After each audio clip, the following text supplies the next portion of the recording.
mofos. At everyone. No, we don't want to at ping. Okay, let's do ping. I don't want to do. Let's link the stream. Like, I really don't want to jinx this shit because I'm worried that it's going to... Wait, why isn't it linking my stream? Oh, it is. Okay, it is. Yesterday? What do you mean yesterday?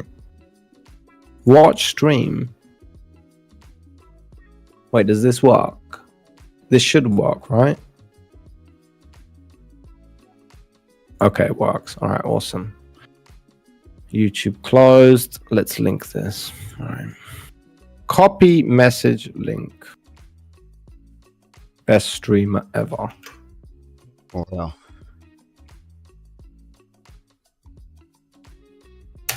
So did you like the video, did you? I saw you comment. Oh yeah, your debate breakdown. Yeah, you put a lot of effort into that one. Yeah. So did you like the video, I did put a lot of fucking effort into it. Yeah, you're totally not worth it. Got like 50 views. Sucks. I hate YouTube. Listen, I hate you. It will not non-fun. This is I mean, like, this is what you do about your own videos, isn't it? You do this with your own videos. Like, it'll work out. It'll work out. It doesn't work out. Okay, man. but sometimes it does. Sometimes after like 2 days, like it'll set at 50 views for 2 days, and then it'll take off, and then it'll level off at like 200 views. Bullshit. But I mean, bullshit. No, it won't. It will not. Yeah, I can show you graphs in my videos. Who is winning between Harris and Trump? As all I'm getting on YouTube is right-wing media, so want a lefty's perspective. As far as I'm concerned, obviously Kamala is winning. There are a lot of young people who haven't voted. They're not calculated into the polls. There are a lot of the mail-ins. Obviously, they're not accounted for. So yeah. And they happen to be, like, the majority of people who are included in the polls are people who have already voted in the past. And obviously that wouldn't include any new voters, and considering that most new voters are voting for Kamala, then, or at least they usually vote Democrat, and yeah, they wouldn't be calculated into it. Which is why you also have people on the right spewing bullshit like, oh yeah, we're winning, the polls say so, so therefore if we lose, it's rigged. It happens every time, if I'm not mistaken. Tankies are disgusting creatures, just like all commies. Listen, there's I don't know if I would say there's respectable commies. There's respectable market socialists out there. They're dumb still, but they're out there. Shout out SDL. SDL does not watch any of my stuff, but he's the only good one. SDL, never heard of him. Yeah, socialism done left. Oh, okay. My girlfriend and I are going to go crazy the volcano. All right, good, because most of them are fucking crazy ass, like crazy, genuinely crazy, not like kind of okay, I'm good with social policies and shit like that, but obviously understand the problems with socialism in general. Like, you either have people extremely on the left or people extremely on the right. Like, when it comes to socialism, like, it's like Nader, they're all communists, they're all Stalin appreciates, and they should all, like, yeah, let's not continue that one. Play a bit of GTA. And then on the other side, you've got the opposite, where they should, if we don't have communism, then the world is destroyed. Okay, that's erupting in Hawaii, though. I don't know what the fucking problem with Nader is. He just can't seem to fucking not engage with danger. Like, he goes after... He went to both hurricanes. His name is Nader Hunter. Like, isn't this... Yeah, I know. He hunts Naders, and now he's going on holiday, apparently. And while he's there, he's going to go and watch an active volcano. Based. Like, yeah, that's just like based. But if he dies, will you feel sorry for him? Like, I'm probably going to be the guy who says, look, let's be honest, right? He died happy. I mean, he knew the died risk, happy. right? He deserved it. Yeah, he deserved it. He absolutely deserved it. Fucking idiot is what I'm going to say, but at least he died with a... Not chasing, but gonna chase some lava. Oh my god. That was pretty wild. The fucking Milton hurricane was pretty wild. I was watching that shit and I was like, Yeah. that's crazy. Oh my god. I don't feel bad. Kamala's People in numbers Florida suck. deserve what they get. Kamala's numbers Kamala is suck. still like ahead of the polls. For whatever reason, the betting markets are really leaning towards Trump right now, but I don't really know why. Yeah, I think they've got like, what is it, 54 to Trump, 46 to Kamala. I think the last time I checked. Trump is leading by 20%, but that's just one side. So always good to get two sides. Look, I've made it very clear. If Trump gets elected, you guys asked for it. All right. Whatever happens to your beautiful country, you fucking asked for it. And if anything, I have every incentive. Remember, I'm a European, a fucking Euro poor. I live on a little island in the Mediterranean Sea, or at least that's my home. I live in Russia currently. Like, every incentive is there for me to want Trump to be president. Do you know why? Because if America fucks up, then somebody else is going to have to replace them. Sure. And you guys don't get to be the powerhouse of the world. Like, while bro, you have guys the are GDP of Texas, bro. Texas beats you in GDP. Okay.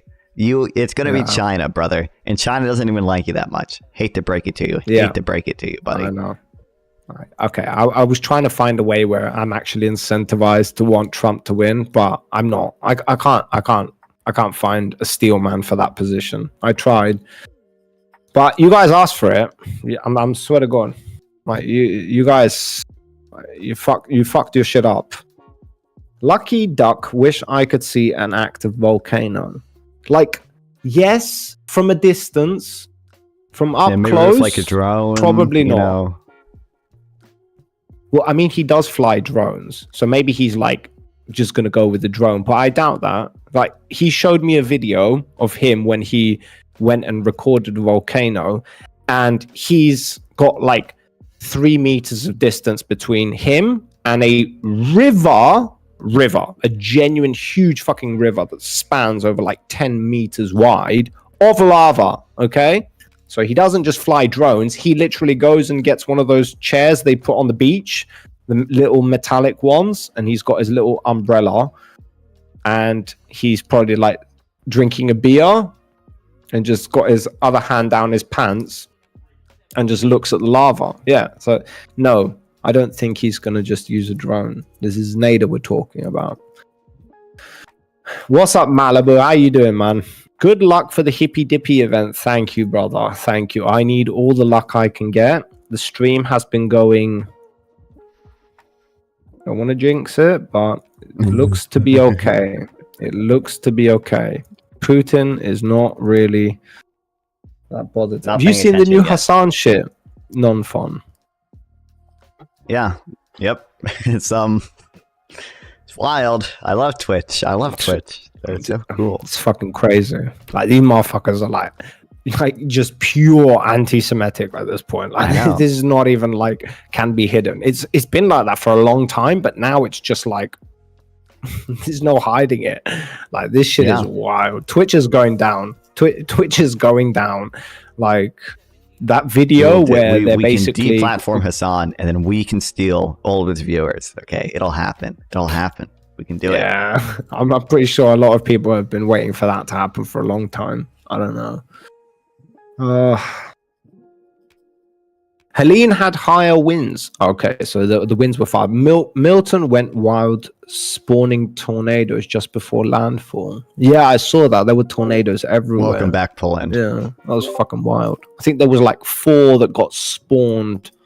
Like, where was it? I can't remember the name of it. Like, the place where the first contact of the hurricane with the land. Good luck on for the... If you want to look into the YouTube video When Offline, The Case Against Socialism by Hans Hermann Hope. Probably not. I'm going to get as close as possible. You see, I know Nader. You see, I've only known this guy for how long, but I already know what he's doing. He's not going there with no drone. He provides zero safety, doesn't give a fuck about his life at this point. He is genuinely playing GTA at this point. Welcome Tell back, us you and about me. that. What about the Hassan thing? Okay, basically, you had Asmongold, who had a take.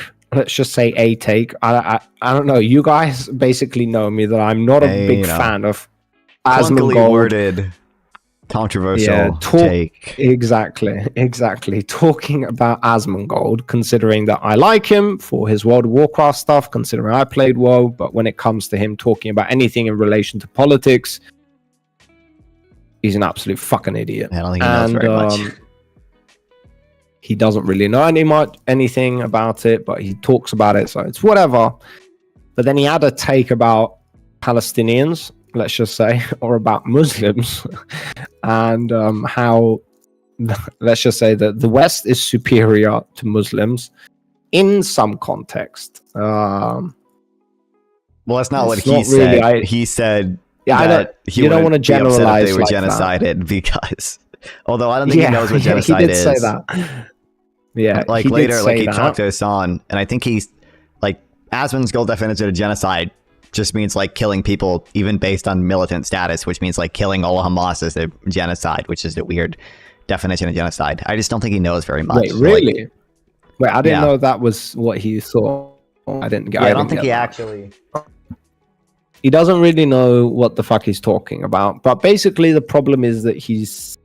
First of all, there's never a time where genocide is acceptable. Let's just be honest. There's never a time in history that we've been okay with the idea of genociding people. So that's Controversial already takes going on here today. Genocide is bad. very Oh my controversial. god. Yeah, yeah. So I didn't consider that and one. then I have some also- things to apologize for. Yeah, and then also generalizing all Muslims. You probably don't want to do that either. So it was a double down. He had a double take, which was pretty bad. And then he went on to Hassan's thing to debate or have the conversation with Hassan. And Hassan ended up comparing the fucking Houthi pirate he had on his stream with Anne Frank or some shit like that. Like he is cooked, bro. Like for Did any you see? criticism I don't know that if I he's have been banned to, yet. That Houthi kid started streaming on Twitch. yeah. And then he fucking posts a picture of like the Jew on let's the just say stake? somebody from Yeah. Israel. Yeah, the Jew on the pike. Yeah. So yeah, you like what is again for any cultural criticism genocide that I mean? have towards Asmongold, he just doesn't know any better, and I think he's I don't know if just that's a. he's getting I don't know if that's a older. defined His thing viewer under base is IHL. also getting older, and they're kind of like pivoting away from the gaming sphere. And considering it's an election year, there's a lot of views there. I can see why he does it, and it's fair enough that it's understandable, but he's really bad at it. But Hassan, who literally has an entire career built off of having takes, let's just say, about certain issues, no, you don't get to compare fucking a Houthi pirate with Anne Frank. I'm sorry. Okay, man, I you care just about the can't do that. IHL meeting. And When I talk then you about. also had like this. I don't know if you guys know about Frogan, but this frog woman, fucking dumbass fat bitch. I hate this fucking woman. I despise Yeah, but it's her with elimination all of a my group heart. based on like. She is one not of the most militant status, based on, like, vile ethnicity or human race. beings out there. And she basically had during TwitchCon or whatever, and they had like this ranking board, and basically it was like, oh yeah, if you're an Arab, you're S tier. If you're a Jew, you are swamp tier. So yeah, you can't. And then they were like putting different creators to where they correspond. And in the background, you can see sponsors of Samsung and fucking Capcom. And Yeah. I don't know if they're going to be fans of that when they find out about it. If they find out about it. But yeah, it's pretty wild what's going on.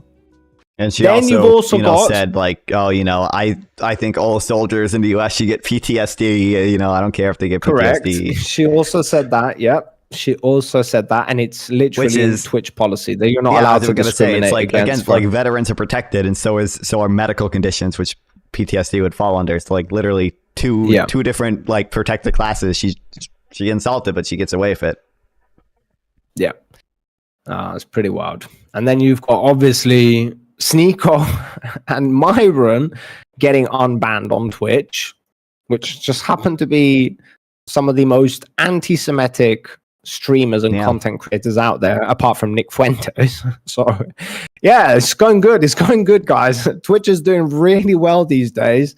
They're making a real name for themselves. So, I don't know how long this is going to last. I don't know what strategy this is that fucking Dan Clancy is fucking employing, but GG's, I guess, because this is not gonna be too good. Sure, the ideology should holy shit be eliminated. I just don't think that's just a really dumb definition of genocide. We know you're addicted to adrenaline. No one would say the Nazis were. We know you can't genocided. At least have they should to replace the adrenaline I got a really from my dumb whole career definition. flying fighters. So I still seek that rush. I mean, fair enough, but you will die doing it. Just saying. Probably, and you'll be happy about that. Yeah, unless it is Israel. Correct, Telfa. Right, I'm going out for a cigarette. When are we supposed to join this fucking? Oh no, they said like 1:45 join for the whatever mic cam check and stuff. But apparently people are gonna be late anyway. So how is my cam looking? Non-font. I think it looks. Does everything look laggy? Does everything look laggy?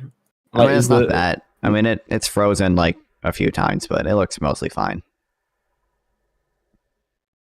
Sheesh. Okay.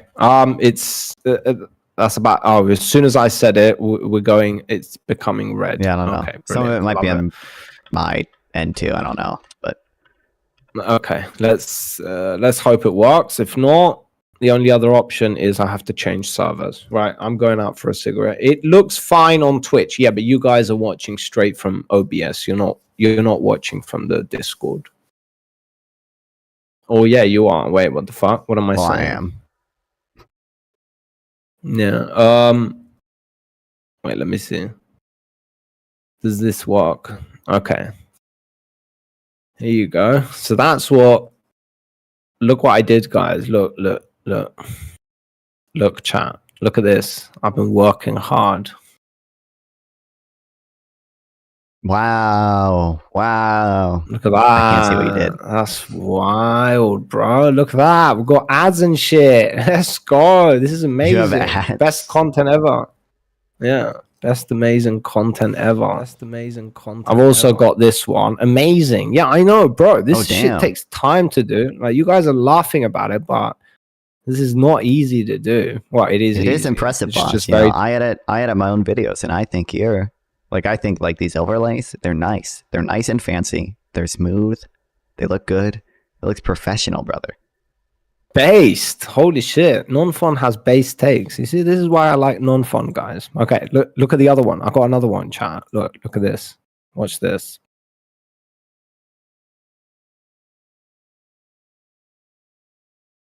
This is me shilling, by the way. Follow me stuff. Watch me. Yeah, look at that. Oh, wow. Angry and shit. Yeah, follow me. Yeah. Now. You see? It even matches my character, chat. You see, this is amazing.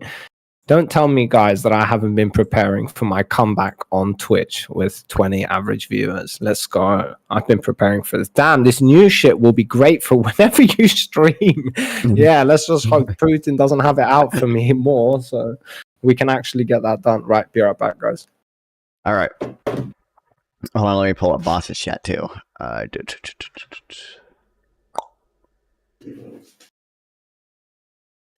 What's up, guys? Are you guys excited? Are you guys prepared to watch me and the boss just epically own the MAGA people?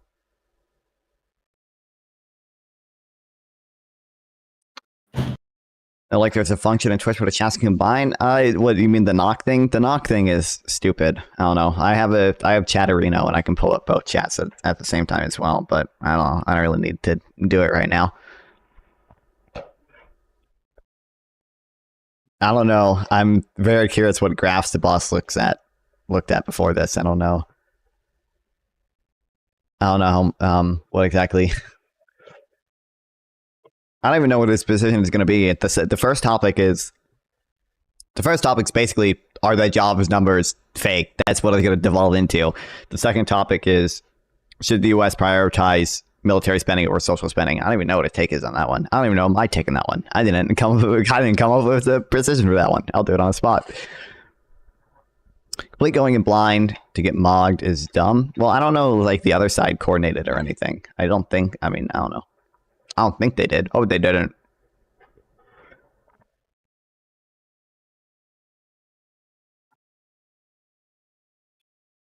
I don't think. Yeah, I don't know. I'll ask him when he gets back, I guess. But who cares if they did? Well, I just mean, like, you know, if we're going in blind and they're going in blind, then we're on equal footing. U.S. needs to prioritize military. How else are you going to bully the world? I mean, like, I don't know about the boss position, but like, I do like our military. I think we should have a big military to protect trade routes, and to protect our allies. Like, there's what's the official stream so I can put in the other screen? The I think Westside Tyler is streaming it. If you look up like Westside Tyler, but let's see these online debates go. If you like the military, maybe you should join it. Well, I don't want to go that far. I'm just saying I like that we spend money on it. You know. I don't know. Like there's that new, like the thing that made headlines recently was like the missile interceptors that we need for Taiwan, Ukraine, and Israel, and we only have like 7 of them. And we sent 1 to Israel, and like we're using up, you know, our resources that could be used to defend Taiwan as well, and maybe Ukraine as well. Oh, I think they require U.S. servicemen to operate them, and we don't want boots on the ground in Ukraine, which makes sense. But I don't know. Those I looked it up. Those cost $1 billion. It's like, okay, make 20 of them. $20 billion in terms of military spending? Like, that's not that much. Like, make 20 of them. Problem solved. Now we have 27. We can give 10 to fucking Ukraine. We can give 10 to Taiwan. Israel can keep, like, 2. Israel's a small country. They don't even need that shit.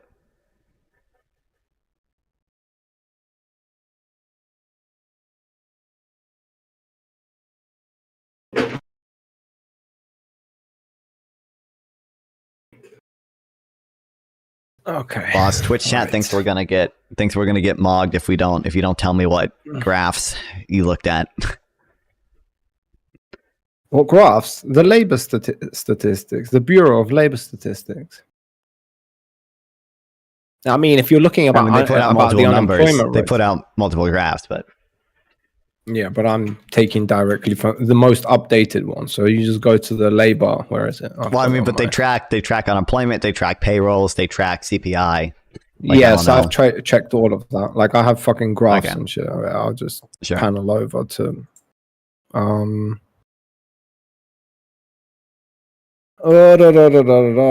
wait, where have I got it? Let's see. We've got another 15 minutes or so.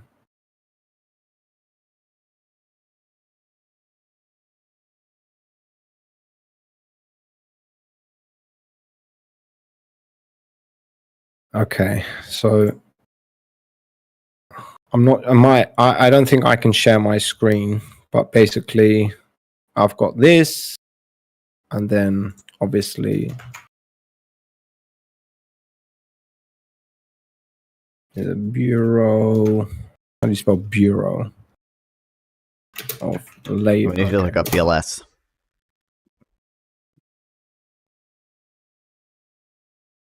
I don't know. I mean, if you wait, no, I have this on my history. Where is my history? Because I was looking at this last night.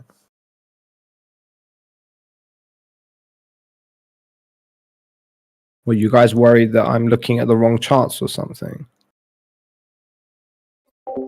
The boss, Danival, I never know if you're being ironic. I think you're being ironic. If you don't want us to do. I just asked him what graphs he looked at. If you don't want us to, we don't have to. Fuck, I'm not going to be publications. Fucking monthly labor review. I don't even know what graphs he's talking about, bro. I don't think he. Fuck. Jobs reports. I don't know what's going on with my history. He's just googling jobs reports, so I don't know what. But it's not bringing it up. The employment situation. No. What were the? Do you know? Do you just remember like what were the payrolls in September? I looked at all the graphs, if that's what you're asking me about, but from this website, from memory, the boss, you should have it memorized. 254,000. Correct. Thank you. What was the unemployment? 4.1%. Thank you. Yes. All right. If those are the numbers you're looking for, like all of these are the ones they released again from, but I can't. Well, I know. I was just. You said you looked at graphs. I just didn't know what you meant. I just. No, it's I didn't fair know play, man. Yeah. Thank you for the follow. Chris has a hammer. I appreciate it very much. Welcome to the stream. Unemployment. Okay, maybe this is where it is. Where is it? I'm baffled now. Charts, employment situation. Maybe this is where it is. Okay, I think this is where I got all the data from. I don't know if chat can see this, but okay.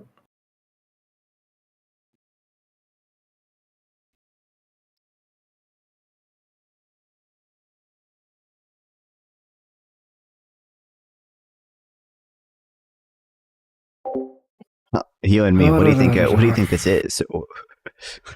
Well, you guys are making me sweat now, you motherfuckers. I think I've done something wrong, but I haven't. Yeah, so this is the unemployment rate. They were expecting it to come out at 120,000, I believe, 130,000, and it ended up coming up at 254,000.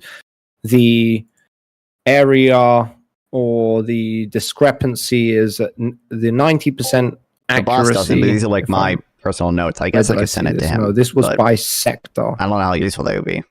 By industry. Yeah, here we go. At a 90% margin, you are looking at, when it comes to non-farm, between 120 and 390,000. That's the interval. Ever watch YouTube video called the Case? Yeah, I looked at all of this. I don't. Isn't like Hope like an insane Austrian guy? I don't know. I don't want to trust him. What I found very interesting is women don't get fucking unemployed. Did you know that? Women do not get video cut off for a second. Where? On Discord. I don't think I cut off here. It must have been on Twitch. What do you mean by women don't get unemployed? I mean, there are less unemployed women because I think more women are just caregivers, right? Like, yeah, they're more stable.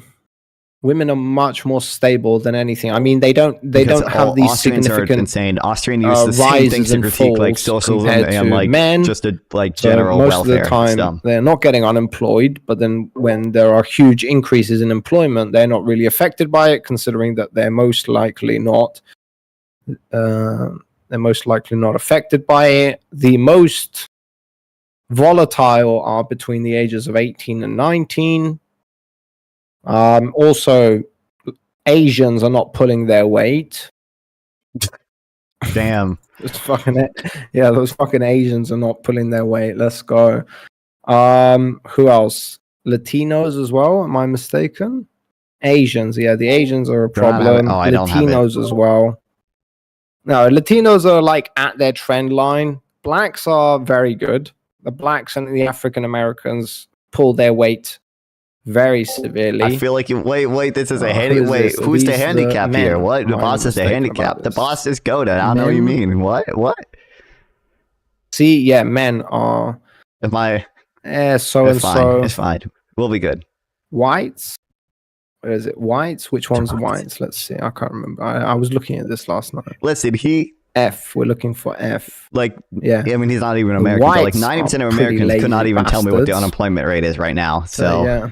Those are pretty good statistics. He So said anybody who it's doesn't fine. like fucking immigrants and whatever, I mean, good luck, guys, because they kind of fucking are more efficient when it comes to working. So, I Nope. mean, guys, you got to bite the bullet sometimes. Can't win on everything. Wait, what was the point about immigrants? They're better at working based on what? On these metrics, yeah. Well, Well, like I what mean, metric? we're Was it looking the at just- we're looking at blacks, Latinos, Hispanics, African Americans, Yeah, Asians. are you just like I don't looking at know like the it- foreign-born has a higher employment level than native-borns? Yes. Okay, they're just gonna say immigrants are taking jobs. That's just that. They're gonna hate Yeah, that. I They're know. gonna say I the job know. numbers are fake because immigrants are taking them. It's dumb, but Yeah, I know they're going to say it's fake, but then what's the point of even coming on here to fucking have the debate? Where are you getting real. your data from that it's actually coming, like, that there's anything that contradicts this? And then good luck fucking sourcing anything of value, because I don't even know where they're going to pull the fucking numbers out of, because it's not going to be anywhere but their assholes. So it is what it is. If you can't look at the fucking data that's being pushed out to the public, I'm not saying to trust it blindly, but they do have a good track record. So the BLS doesn't track legal versus illegal immigrants. All he does is all it does is foreign-born versus I know not you don't foreign-born, is notice my anything, understanding. Chris, because you have no idea what anything is going on. But do you really spend money on it? You spend on the front line, but what about the millions of servicemen on the street? Shouldn't you fund help for them, or is it a case of They're talking about the second topic is should we prioritize military spending over social spending? And I was like, I don't have a strong opinion on it. I don't know what your opinion is, but I was like, I mean, they're both good. It's like, I think the U.S. military is important. I think the social spending is important. I don't know. When we say military spending, the problem is, though, because this can be misconstrued. I have a feeling like the conservatives on the panel are going to go into like Trump's policy of like having a strong military or whatever. But the problem is that if I'm going to be for that position, my position would be, well, aiding like Ukraine, Israel, like those countries, not like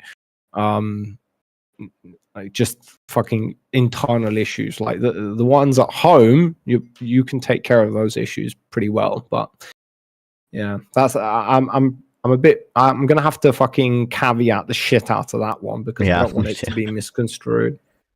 Because I have a feeling the other people on the panel, the lefties, are gonna go ham on me. Like, why are you funding genocide or some shit? I'm worried we're gonna have a couple of them on the panel. Yeah, I'm worried that's gonna devolve into either a Ukraine or Israel debate or both, and then I don't even know if we'll get to social spending, dude. Which I don't know. I don't have a strong opinion on. I think welfare is mostly good. I think it's not spent efficiently in the U.S., but yeah.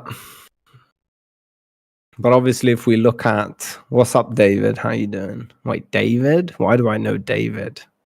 Is my friend Zen's? Oh no, it's David.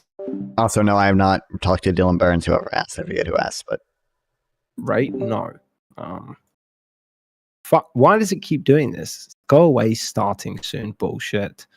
No, they're not just the unemployment rates, because if you go here, there's like a list of them, so it breaks it down by how longer they were. How long? Oh yeah. By the way, non-fon, just so you know.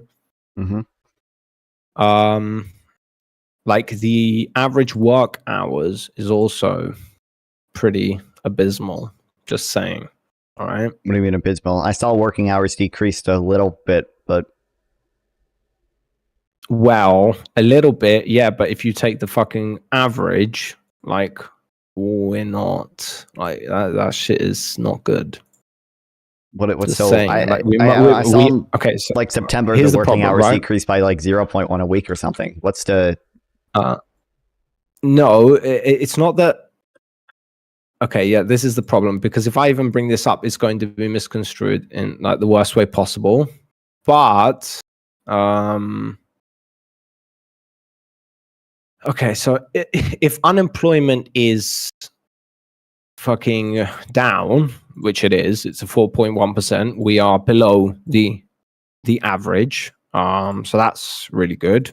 Problem is though that when you look at the average hours worked, like this is not up, if that makes sense. We're at, I was looking at a Statista chart and it was putting at 34.1. I saw on payrolls from the BLS, it says weekly hours of all employees edged down by 0.1 hours to 34.2 hours. But like, it's hard to even, that could also just be people choosing to work less. I don't even know if it's people choosing to work less or if it's something else. I don't know. Yeah. I just want to, if they bring that up, just so you know, I don't know if you looked at it. What is it? Average. I don't know what happened with my search terms, but I had it all fucking done. Average weekly hours, no, average work hours. USA. 36.4 hours per week. Yeah.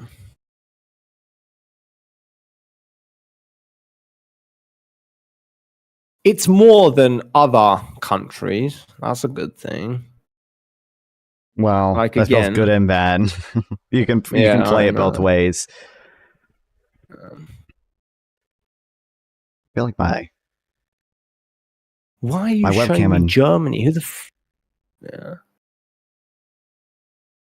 Annual work hours in the US 1970 to 2022. Okay, so this is breaking it down.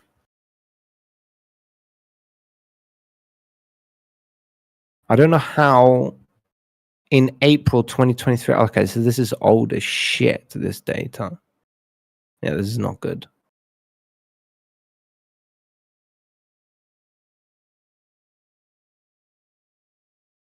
And you also know that most of the jobs were by industry.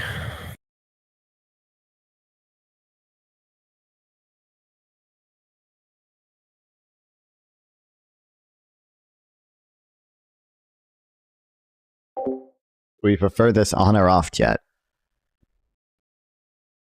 Okay, total non-farm. Let's get this away. Total private. All right, because these are collectives.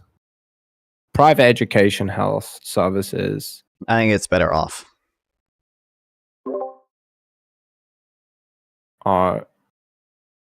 Steep increase. Professional and business services. Yeah, but what if I like my bisexual lighting? But one more thing. Like, I have this chart here. I don't know if you can see it. We're supposed to join the fucking thing. Okay. In the hippie debate. The bunny cam up on my fucking head the entire time. Sorry, I'm gonna figure this out. I'm sorry. I'm gonna try to get us back on schedule here in just a second. What in the hell? Non-fun. How's it going? Going good. That explains why you do these shows early on Sundays, because you're overseas. I was like, oh, why is it always so early? But now wait, no, I'm not overseas. I'm in Arkansas. Well, legitimately basically overseas. Yeah, but we do it. We wish Arkansas was overseas. No, I'm just kidding. Yeah. Wait, if this is technically my extended show, doesn't that mean all of you guys are the ones overseas and I'm the one not overseas? No, no, because America. Yeah. Oh, okay, bro, sure. yeah. Just let him be dead. What? Deshaun Watson is down on the field right now. I'm just praying every single time he goes down that he's just down for good.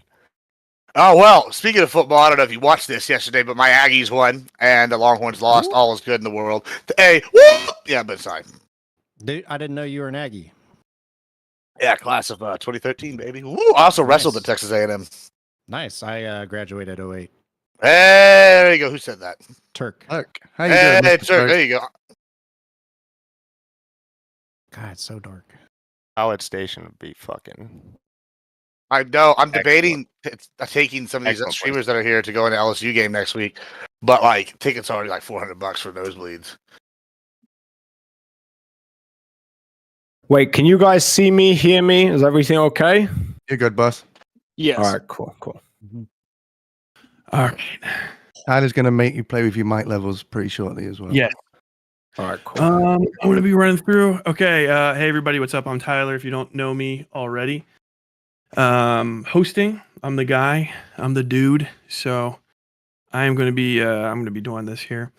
And I have a few things to go over with you guys real quick. That is mainly, are you guys okay with these names and this order, which is Boss, Alacrity, Non-Fawn, HBT, Maddie, Briss, and am I saying that name right? Wait, Briss cancelled. Turk's in. Oh, okay. Turk? Did you say Turk is in? Yeah, Lee Turk. He's a friend of the show. Helps us out all the time. Here he is. Oh, good. Paradigm and Admiral Gibbs. Yeah, sounds good. Paradigm and Maddie are running late, of course. Maddie is always late, notoriously. And y'all can just call me Todd. They do have 10 minutes. Mr. HBT. Mr. Half Baked Takes, actually. Mr. Half Baked Takes, would you like it to be that? No, yeah, it's Todd or Half Baked Takes, I guess is fine. Yeah. Okay. Half Baked Takes. Okay, cool. I'm going to go through this sort of in order here and double check everybody's levels. So let me just, where is Discord at on here? Having some errors getting everyone to show up. I can just do it like this. Okay. Get Discord where I need it. Cool. I'm just going to go through in order, top to bottom of how you guys appear here on the left. Sind, Alacrity, can you go ahead and go first? Just talk normally like you're in. Testing. Oh, yeah. All right. I am testing. I'm testing again. Charlie, Alpha, Bravo, Delta, Foxtrot. I can't remember the rest of them. Test 4, 5, 6, 9, 8, 7, 8, 9, 2, 3, 1. Thank you very, very much. Okay, now we're going to go to Admiral Gibbs. Howdy. I'm a golden god. It's wonderful to be here. Smells like victory and liberal tears. Anything else? What else? Thank you. You're good from last time. Danabo's not going to be in this one. Dylan, I'm going to guess you're not on this. No way. This is the undershow. This is for the underclass, of course. I'm here to collect my taxes. Yeah, we're the rats. Let's go. Okay. Then the next person is Half Baked Takes. Hello. I'm very excited to talk about non-farm payroll employment statistics. Let's go. Let's get into it. Let's go. Let's go. Very good. Then we're going to go to... Why is that not showing up? Non-fawn. Yeah, what's up? I'm Non-Fun. I'm also very excited to talk about non-farm payroll statistics and how the current population survey works. And yeah, can't wait. Very good. Next, it is the Turk, T-E-R-K. Okay. Go ahead and talk, man. Hey, this is me. I am also excited to not talk about farming pay rates because that's probably really boring.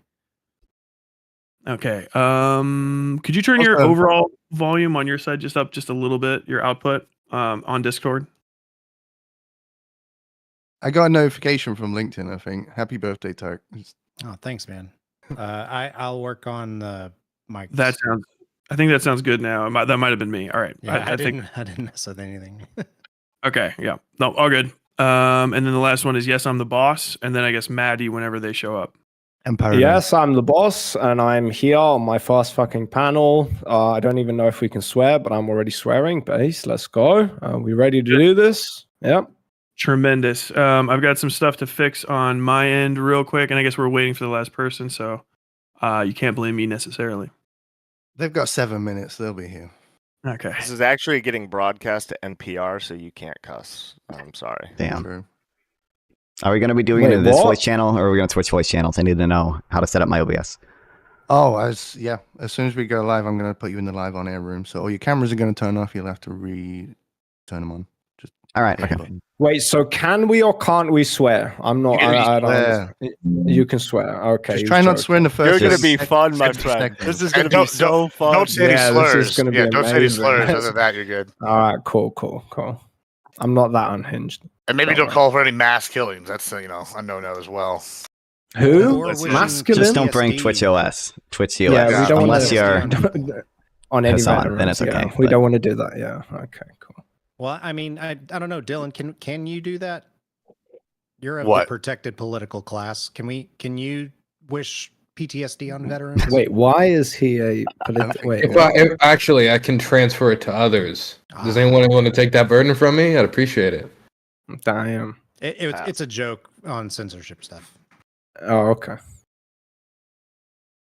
Because he's not protected. Hassan's able to say all sorts of really bad stuff. Oh, and yeah. Asmongold Oh, got, yeah, yes. nuked.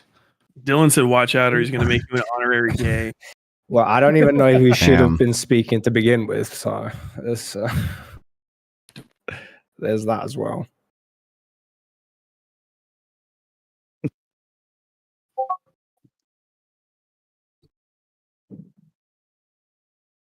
There we go.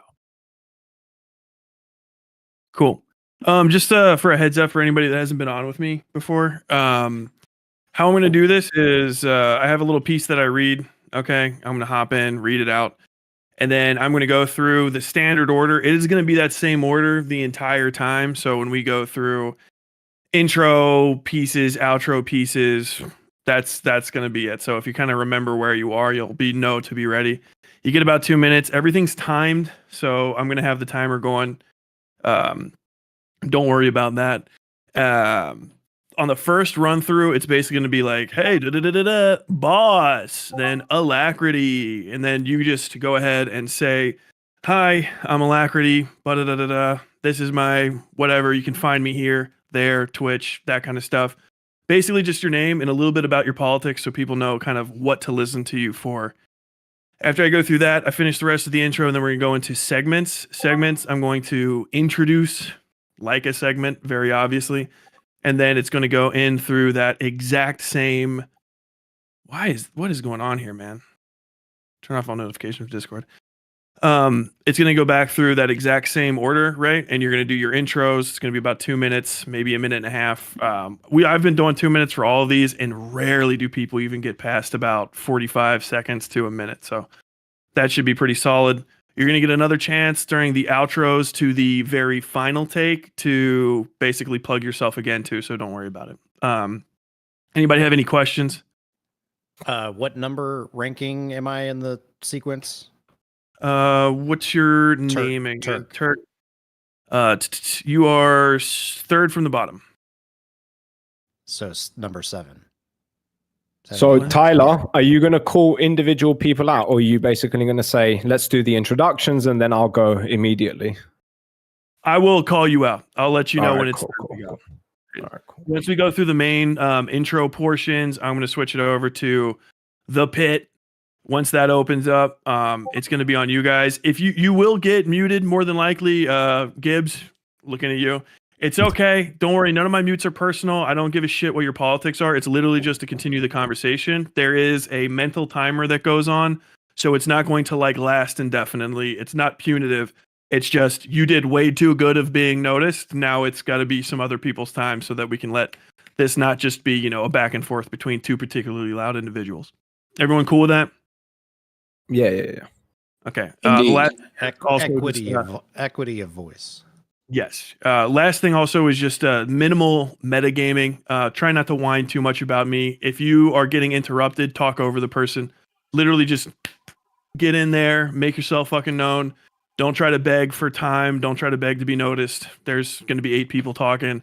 You're going to have to be swinging. Fucking literally, I would rather see you coming in off the top rope than begging the ref for help. That's pretty much it. Oh, and no TOS, obviously, but I'll go through that as we're ready to rock.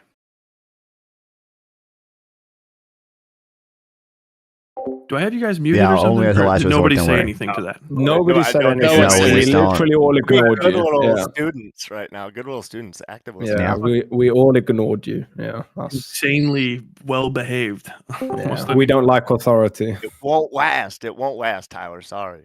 Okay, Oh, we got the oh, last no. person in here, Maddie. No, we're still Uh, missing Paradigm. How you doing, Maddie? Oh, are we? Good. Oh, How are shit, yeah. you? I miscounted because Denobo and Dylan are Hey, here. Maddie. Good to see you again. Hi. De You novo. too. Danabo. Long time no see. The Nobo. It has been a while. It's the Lenny, you might want to turn your world. phone sideways so you get the full screen. I don't know if it'll automatically. He's gonna break everything. My dude's ready for He a. looks like a Gen Zer. They only do the vertical screen thing. Yeah. Listen. Oh, yeah, yeah. It's just our choice. Horizontal's too hard. What she said? No? Okay. Tough crowd today. I got you. Hey, look Me- at me that and Paradigm Gibbs right are on the time. same cloth, man. I like this. All right, I'm gonna drag everyone into the live room apart from Maddie and Paradigm. I'll check their cameras. And... Yes. Let me stay here too. So I can also get Whose stream are we watching? You want to check their levels? All right, cool. It's gonna be on my stream. I'll be live. What is the name of that so I can YouTube.com/@WestsideTyler or Twitch.tv WestsideTyler. I don't know. I read out the fucking entire HTTPS. All right, I'll start dragging everyone in. www. Okay.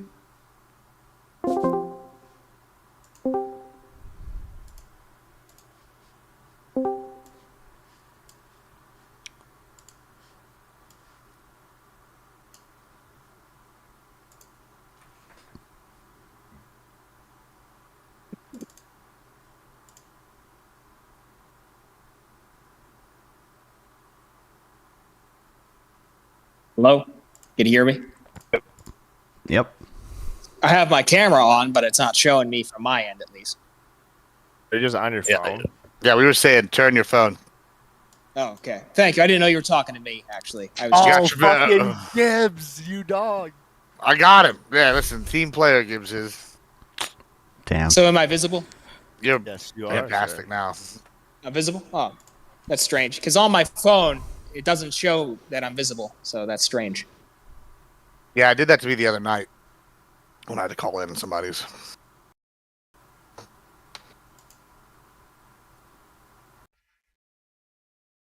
Oh, I didn't bring my brush. Hey, am I lagging at all? No, you look good. Okay, I'm not lagging or anything. All right, then. Perfect. You're all good, my friend. All right. You seem stressed. Who? Me? I am. I'm watching horrible football right now. Who? I am so happy that I have something else to do from this time frame other than Have you got bets on it? No, fuck no. I'm on a What? vendetta currently against sports betting. I think it's fucking it's killing these young men around my age, you know. The young men. Or they- 21 they to are, 35. Speak They for are really yourself. suffering. I'm up like 88K. Okay, listen. There's everybody I talk to says this same shit, but then in reality, casinos and these organizations exist for a reason. It's because 95% of people lose money. Oh, If you well, look at I the guess I'm map- better than they are. I mean, I just bought my new Yeah, you truck. probably are doing good. that. Yeah, Gibbs is just You're unwise. Called So. yourself a god earlier. What Well, are your chatting shit? I also worked for Best Fight Odds for a while, and bonesnapper.com for a couple of years there. So The fact we'll get that an MMA sports motherfuckers- rating.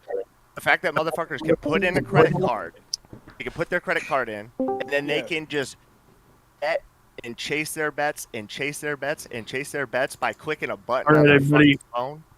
We're getting ready to crack off. Sorry, I'm gonna have to kill all the time. I'm gonna start streaming. Go ahead, get your notes ready, get yourself ready.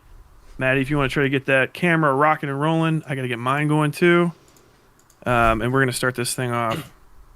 How the hell did that happen again? Okay, just gotta turn it on. Boom. There we go. Stream is starting. And I'll let you guys know. I'll give you a 5-second heads up before we go live. We're on a 20-second delay, by the way, so I can shut you guys down if something bad happens. Are the quick question? The intros are separate from the from our openers, or do we do intro and opener? The intros where you're going to introduce yourself are going to be a part of my intro, so don't worry. We're going to go into segments after that. Perfect. It'll be separate, so I want to make sure I give you plenty of time to talk about. Bro has a cinematic Yeah, you're not aspect changing the ratio. topics and the conservatives again, are y'all? The topics, if you guys, just so you guys can all be reminded before I get into it. Does the latest jobs report indicate a strong economic recovery? Fun topic, is candy corn good? Third topic, should the U.S. prioritize military spending over social programs? We're good with those topics. We all understand that. Everybody's okay with the names that I've used. We're all ready to rock? Okay, 5.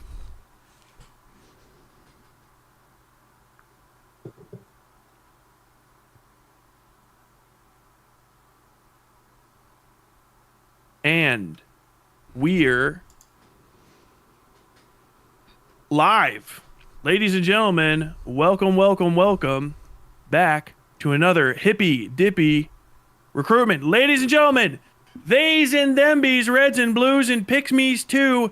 Welcome back to the Hippy Dippy recruitment show with me, your host, Westside Tyler. It's October 2024, and we're bringing you another 2.5 hours of the hot-blooded knockdown, drag-out, big panel debate you know and love. Today's topics include, does the latest jobs report indicate a strong economic recovery? Fun topic, is candy corn good? And should the U.S. prioritize military spending over social programs? We're going to be getting an hour for the major topics of the day, a half hour for the minor topic, and our interlocutors will be given, each individual will be afforded a brief 1 to 2 minute opening statement in the order they were announced, and then we'll hop directly into an open panel. Speakers may be randomly muted throughout the open panel at my discretion to provide other interlocutors time to speak, to control the conversation, or for any other reason I see fit. Finally, each segment will end with a final set of roughly 1 to 2 minute closing speeches. Now, to introduce this episode's wonderful contestants. First, Boss. Yes, I am the boss, and I stream on Twitch whenever Putin gives me the opportunity to do so, because I do live in Russia. I am Greek, and I sound English, so it's pretty based unless you don't have a VPN. So good luck with that if you ever are in the vicinity. Obviously, when it comes to the jobs report and whether or not am I doing this right? Yeah, am I going straight for it? Yeah. Talk about, No. Okay, cool. So man. that's it. Yeah. Yep, that's it. That's all I've got to say. All right, thank you. Moving on to Alacrity. Greetings, my name is Alacrity. I've come out of retirement for about 2 years. You can find me on Alacrity77 YouTube. You just look up Sam Sear Debates Alacrity. I'm not terribly large yet. And I will cede the floor for whoever else wishes to speak. I believe that is brief enough. Okay, moving on to Non-Fun. What's up? I'm Nonfun. You can find me on Twitch at Nonfun420 or on YouTube on Nonfun. I'm a liberal establishment streamer. And Half-Baked Takes.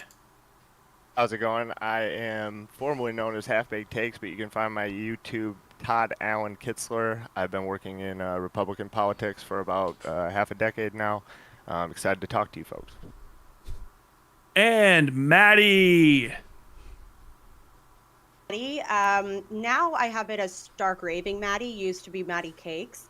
I used to stream all the time, but prior to that and currently, I'm a political strategist and consultant that I've worked with campaigns at the local, state, and national level, including currently a consultant for a lot of voter mobilization efforts with the Harris Walz campaign. And I'm your run-of-the-mill leftist coastal elite. Moving on to the Turk. Hey, I'm Turk. You can find me over on youtube.com/theturk. I do a lot of science and technology, PC gaming, console warrior stuff. I've been doing these politics streams since I think Trump lost last time. So it's good to have a fresh set of faces. Hopefully give you guys a veteran's approach to some of the debating. So good to see you guys. And Paradigm. I don't need an intro. I ain't got no slogan. Acknowledge me. All right. And last but not least, Admiral Gibbs. Howdy, I am the golden god of conservatives. I'm here to defend America from the left and their evil plans to take you over. You can find me as Admiral Gibbs everywhere. Some other people gave their background. I am a double doctorate, therefore I'm smarter than you. All right, ladies, gentlemen, and any and all pronoun enjoyers, I want a good, clean fight. Do not violate TOS, do not Fed post, and do not use slurs, including the R slur. Limit personal attacks on the other contestants to facts relevant to the current discussions. Minimize crosstalk and interruptions during opening and closing statements, and defend yourselves at all times. Moving into the first topic, we're going to have, as a reminder, 2 minutes for everybody to go ahead and introduce their opinions on this. Does the latest jobs report indicate a strong economic recovery? Take it away, boss. You have 2 minutes. Right, let's go. So yes, obviously, this does include or indicate that we are recovering. Now, I want to pay attention to the simple word there, recovering, and not the idea that we've recovered and somehow we're back to 2016 standards or even prior to that, because that expectation would be wild. The number of people increase in the world, the amount of advancements that we have throughout the world increase, and pretty much it's very difficult to even compare ourselves to our history. The only thing we want to understand is, are we making progress and achieving better results going into the future?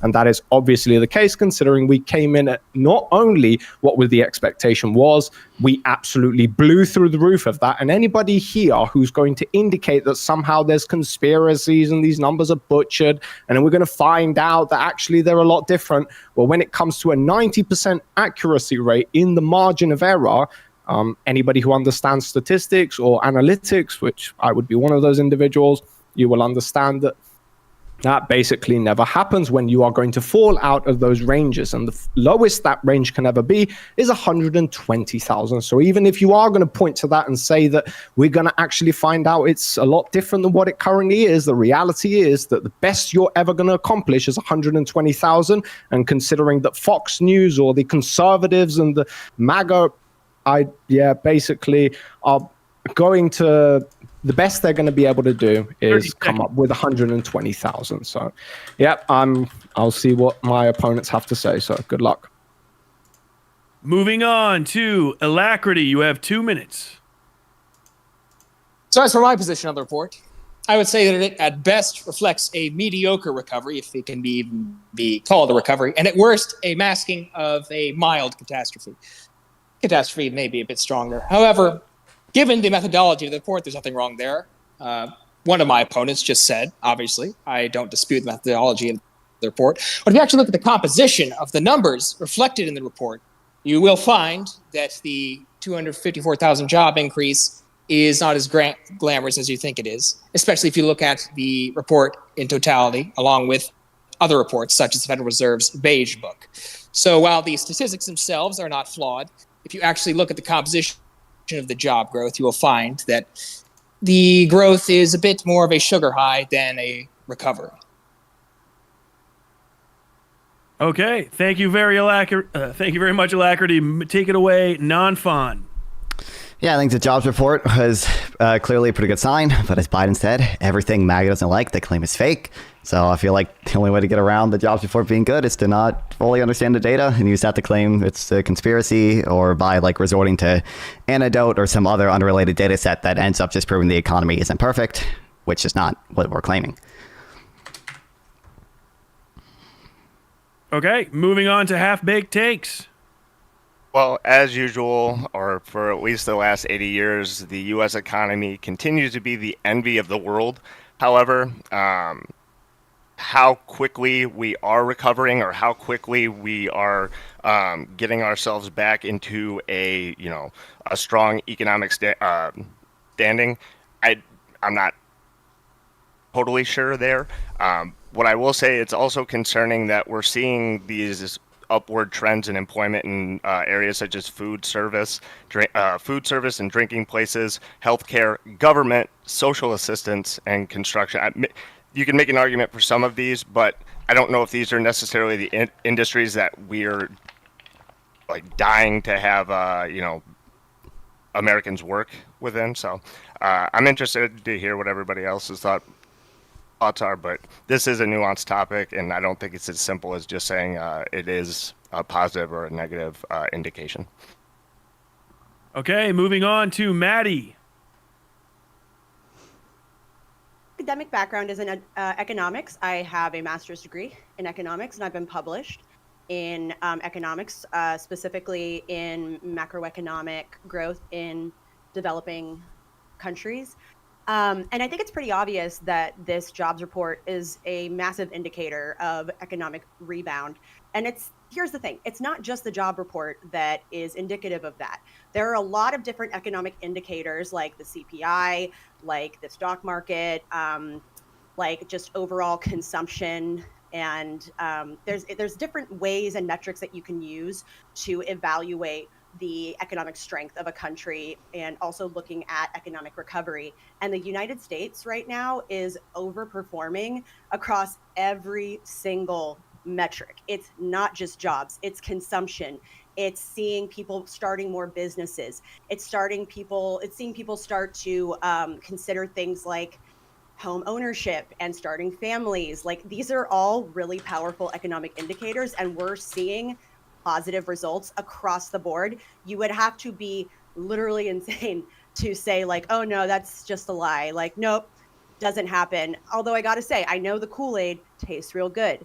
So I understand if maybe you're just like, no, don't believe what you see. It's all a lie. It's terrible, because that's what you've been telling yourselves since what, 2015, 2014. Half an hour. Wake Half up. a minute. Okay, yeah. No, I'm done. Just wake up. Things are good. We can get into the economics of it. Thanks. Okay, moving on to the Turk. Yeah, I actually echo a lot of what Maddie was saying. You know, the jobs report itself isn't the overall indicator of the recovery, but I would also disagree in the fact that some of these other figures she's touting don't really necessitate that we are, in fact, growing. There's actually factors that are indicating that we're not doing as good as we can, which is why a vast amount of Americans don't like the way the economy is going. They don't trust that the Biden-Harris administration is the right bet going forward into the next election. And I would also say that, you know, like what I think Alacrity was saying, some of the actual nuts and bolts inside of the report just don't really resound with a economic recovery. I like to look at what's actually going on in the real world. The price of gasoline is steady. It's consistent. It's been fluctuating quite a bit in my area. Job postings for my where I work, we're actually pulling back because there's a lot of uncertainty as to what's coming up in the next 12 months. And we don't want to go and hire a bunch of people if we're about to have a stock market crash, recession, all that stuff. So, you know, I'm not as pessimistic as most conservatives would say, but I would also say that, you know, I'm a realist in that, you know, we could be doing better. So I'm a little, you know, it's a good to have the report being better than expected. But yeah, that's it. Okay, moving on to Paradigm. You are muted. You are muted. Okay.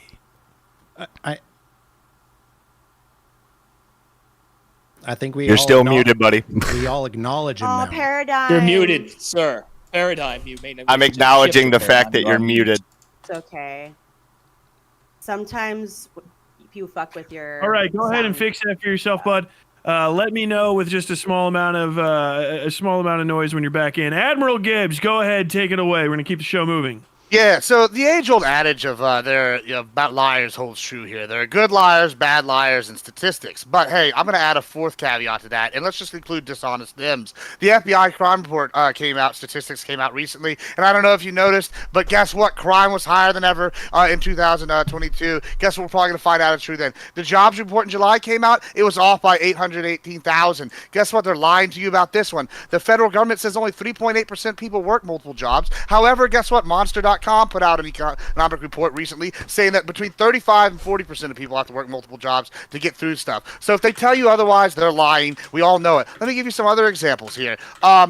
Immigration is a drain on the economy. They said it was not a problem until Texas started shipping these people all over the United States, and those communities revolted because they were taking their jobs and their resources from the communities there, like we saw in Chicago, like we've seen in New York, and these are just blatant facts, and along with the people killing people. I guess killing people is good for the economy, but hey, what do I know? Hey, you know what, on top of that, gas prices are higher than hell. I left California for TwitchCon, 6.6%. Homelessness is at 15-year high. Nobody can afford a house, and eggs are $4 now, and you want to sit here and tell me things are good, things are bright and shiny? I live in Texas where the economy is decent, and the rest of the economy nationwide is dog shit, and even I'm afraid to go buy some eggs, because holy fuck, it's pricier than all hell, and y'all are sitting here telling us to eat shit, and it tastes good. You know what else was accurate? Joe Biden's mental capacity. So guess what? I don't believe a single word these dishonest Dems say. You shouldn't either. They've admitted they'll lie to you, and they're going to continue to lie to you just about all these statistics, and when we bring up new statistics, they're going to pretend for some reason they're wrong. Thank you. Okay, thank you, Admiral Gibbs. Moving back to Paradigm.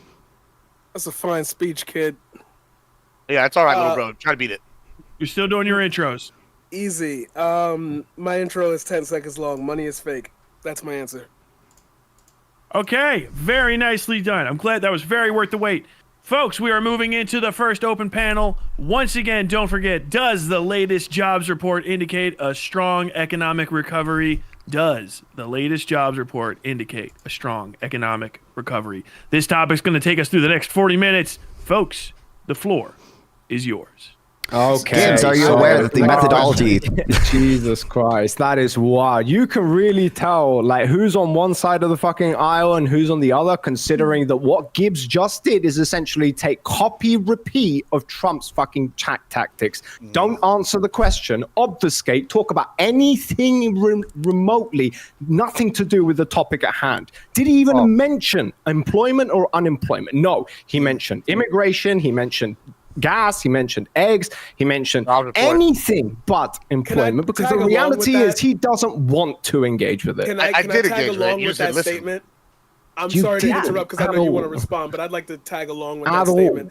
That's why it was kind of easy for me to just say money is fake, because you brought up a bunch of things in which I can sit here and discuss them, but you talk about real world events. It's like, okay, it is very easy for a lot of jobs to split themselves apart by work from home, hybrid, and on-site. Do they count those as different, or do they count them all as one job? They count them all as different. So, like, the jobs report is one thing, but I can take all three of those jobs if I wanted to.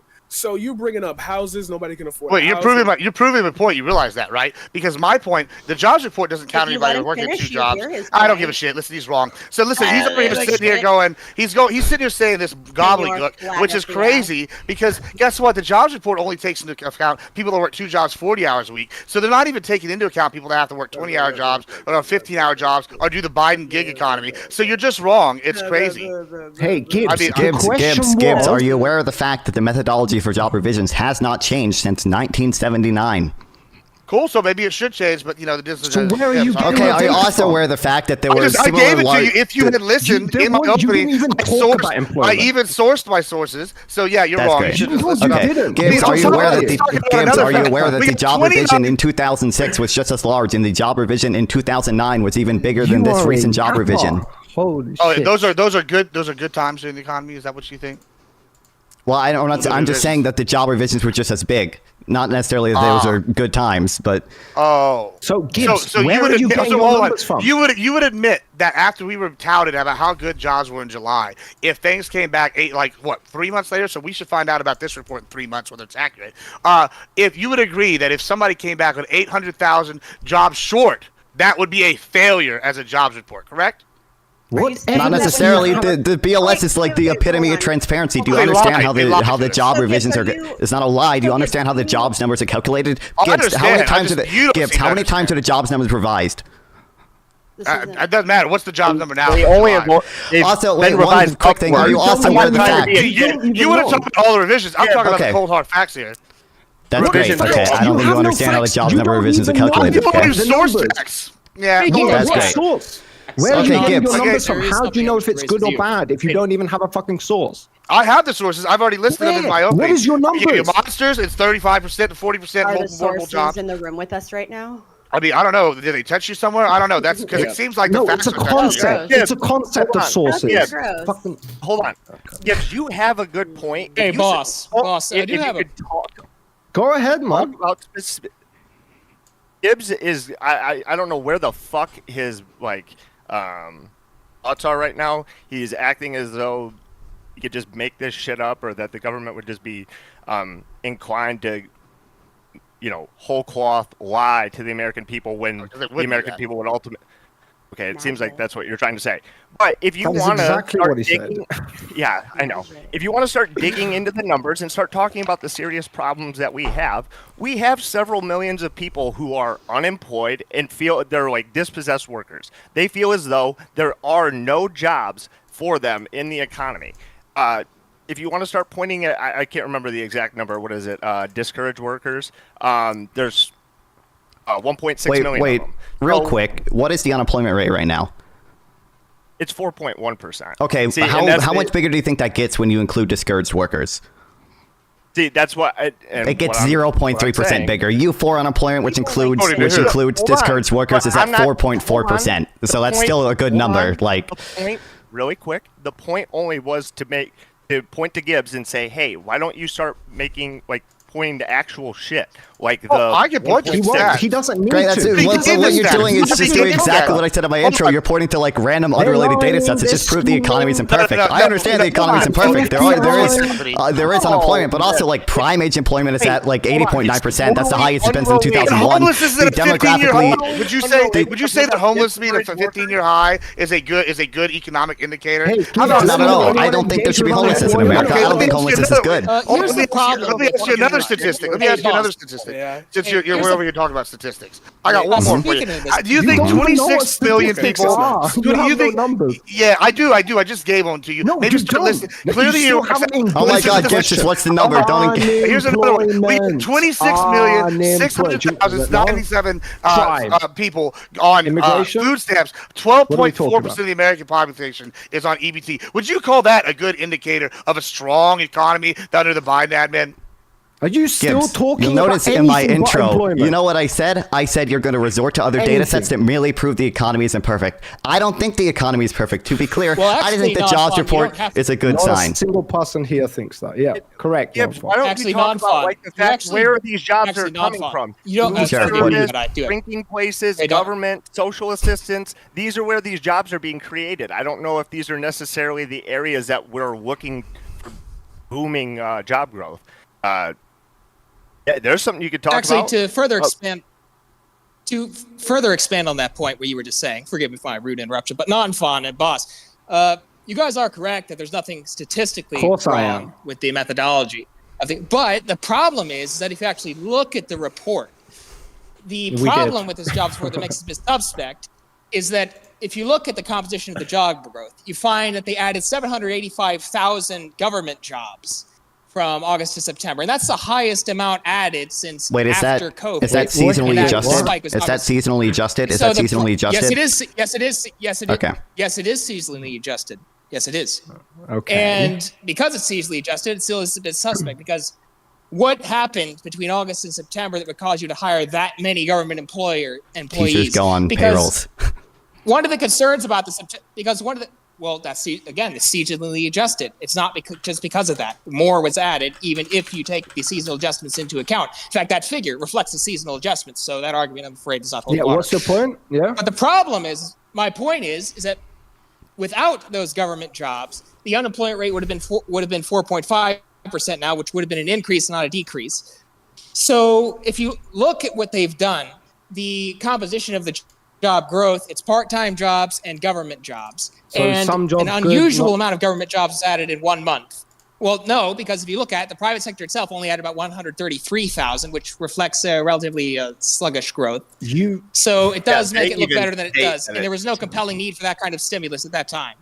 You Okay, I mean, realize like, when just we if talk we- about employment like- or unemployment, and you want to focus in And on what type furthermore- of employment. you Wait. understand Can we're I just talking like about the real general quick? If we concept just of go, going if we into just the go to specific- Fred, the Furthermore- Fred data shows that like government jobs are pretty low right now, and they've been on a decades-long downward trend. Well, on top of that, this share the prime age employment, the prime age employment in the private sector is at 69.5%, which is like in only the private sector, which is like essentially the highest it's been in U.S. history. It's the highest it's been since. You know, it's before real funny. 2000. It's real funny. That's That, hold on. besides the point, because you look at the other indicators, such as the Federal Reserve's Beige Book, which is an anecdotal accounting of the facts. They report, they go to all their districts, they survey economists in their areas, they service some business organizations. If you actually look at the Beige Book, for example, every single district, actually no, the majority of districts have reported either stagnation or decreased growth.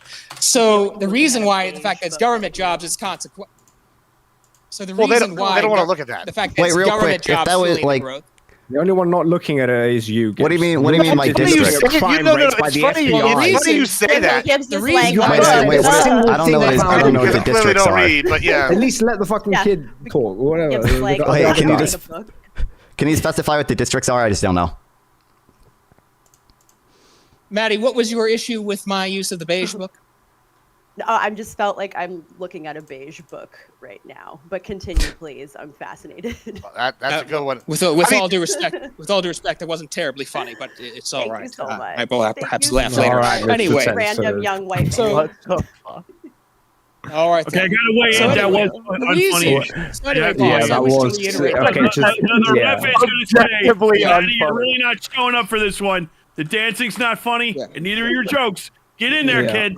Come on, Yeah. you're Yeah. showing up. You want me to add to the Didn't you screening have? match? Don't you have a Okay. degree in economics, Maddie? Shouldn't you be fucking schooling us? Get out a fucking whiteboard right now. You I'm have this sorry. degree It's in been a economics. constant stream of this whole time. Okay, So I here's would your love time. to. Get the Here's the Well, thing. that's I just the would, nature of it, unfortunately.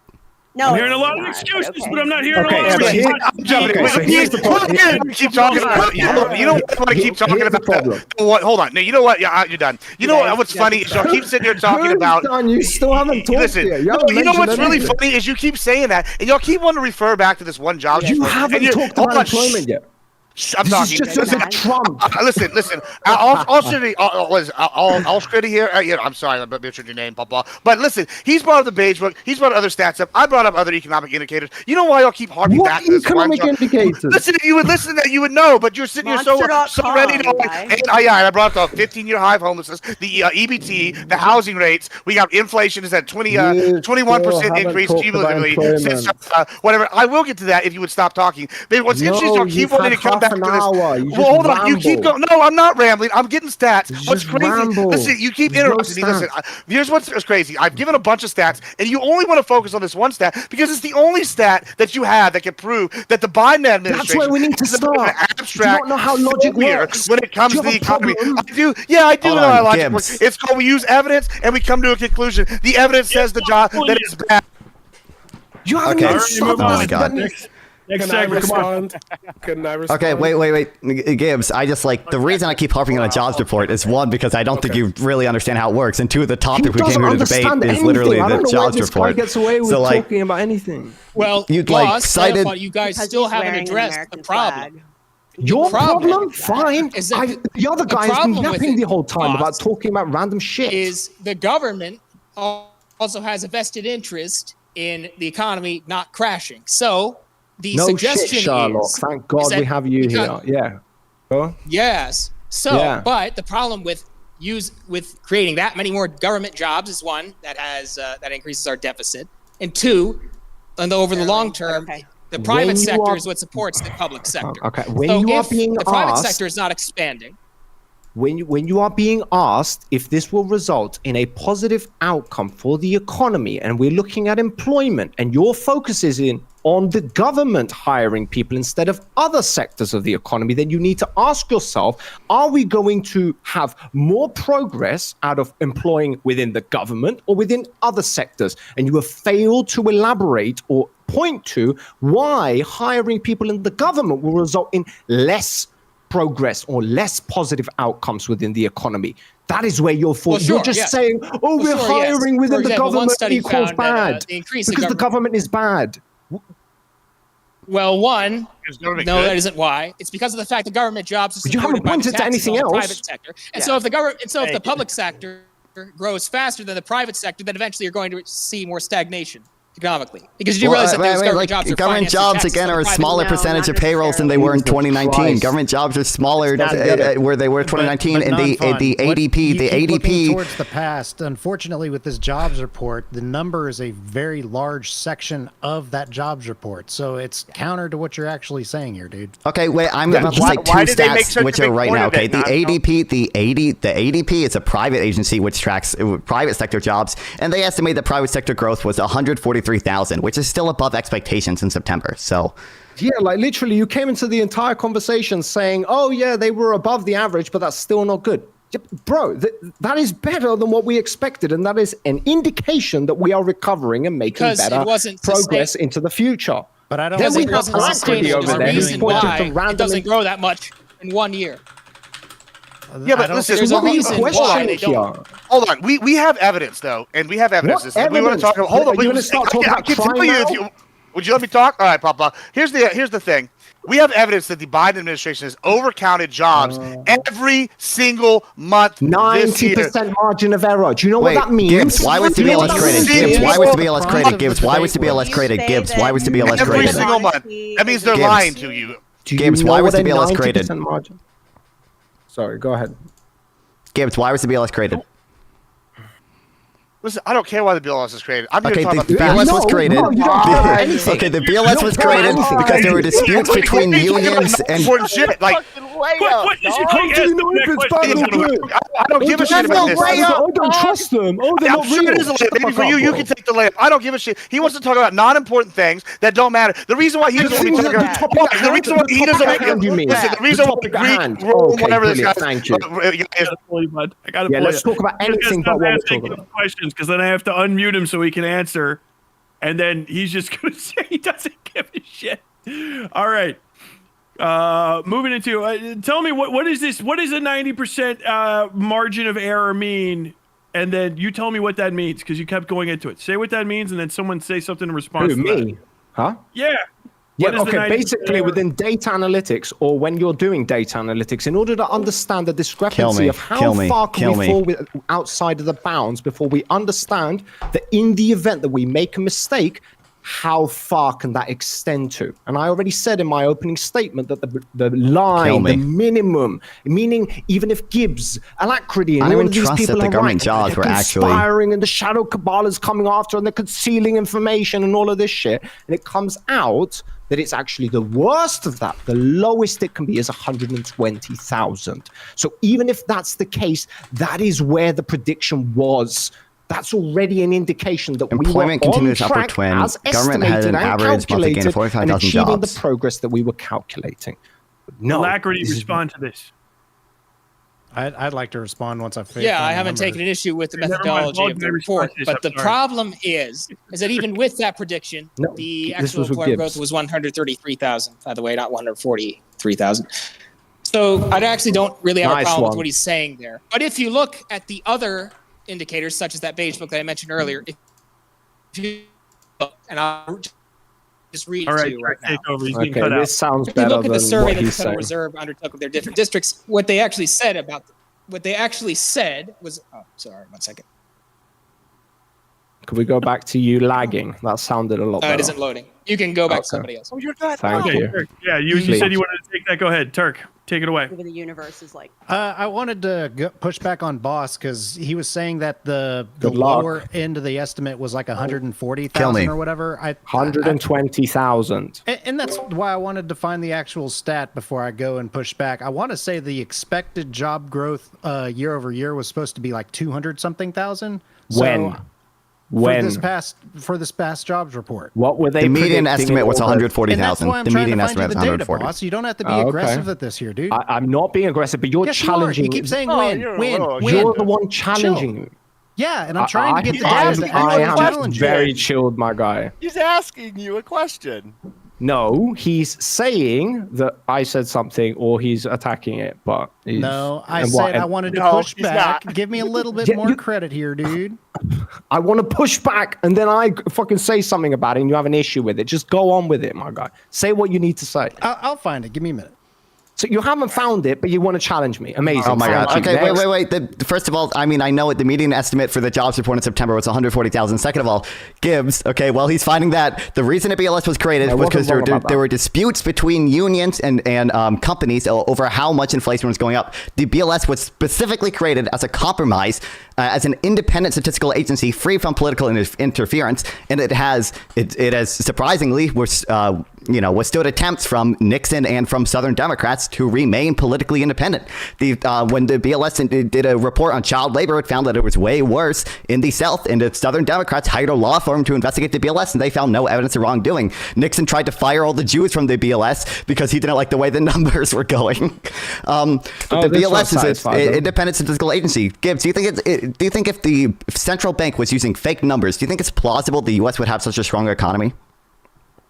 Shout out Cabal. Let me answer this, and before I get interrupted by homie down here saying I don't have any stats. Now, as far as what you're saying, I don't know whether or not this the central bank or the BLS is independent or whatever. I'm not going to pretend that I'm an expert on the BLS in that regard. However, listen, shh. However, I've given the reason why the debate topic is, hey, do we think this jobs report is an indicator of a good economy going forward, basically, right? I'm going to sit here looking at all the other stats saying, no, absolutely not. Like, if I go over here and I look, and we have, 12% of Americans on EBT. We have a 15-year high on homelessness, and it's actually the first backslide on homelessness with an increase of 7%. We have a cumulative inflation rate from 2020 of 21% or 20.5%. No, I'm sorry. I hate to break it to you. The economy's in the dog shitter, and whenever they say, hey, we only include people that have 40-hour work weeks for 2 different jobs in the little jobs report, I'm sorry, I know multiple people, and Monster did a study. Like I said, I know y'all don't want to accept Monster for whatever reason, but Monster is a job-seeking website saying that, hey, we're sitting here looking at multiple people having multiple jobs at 35 to 40% range. Okay, wait, Gibbs, I want to do Gibbs.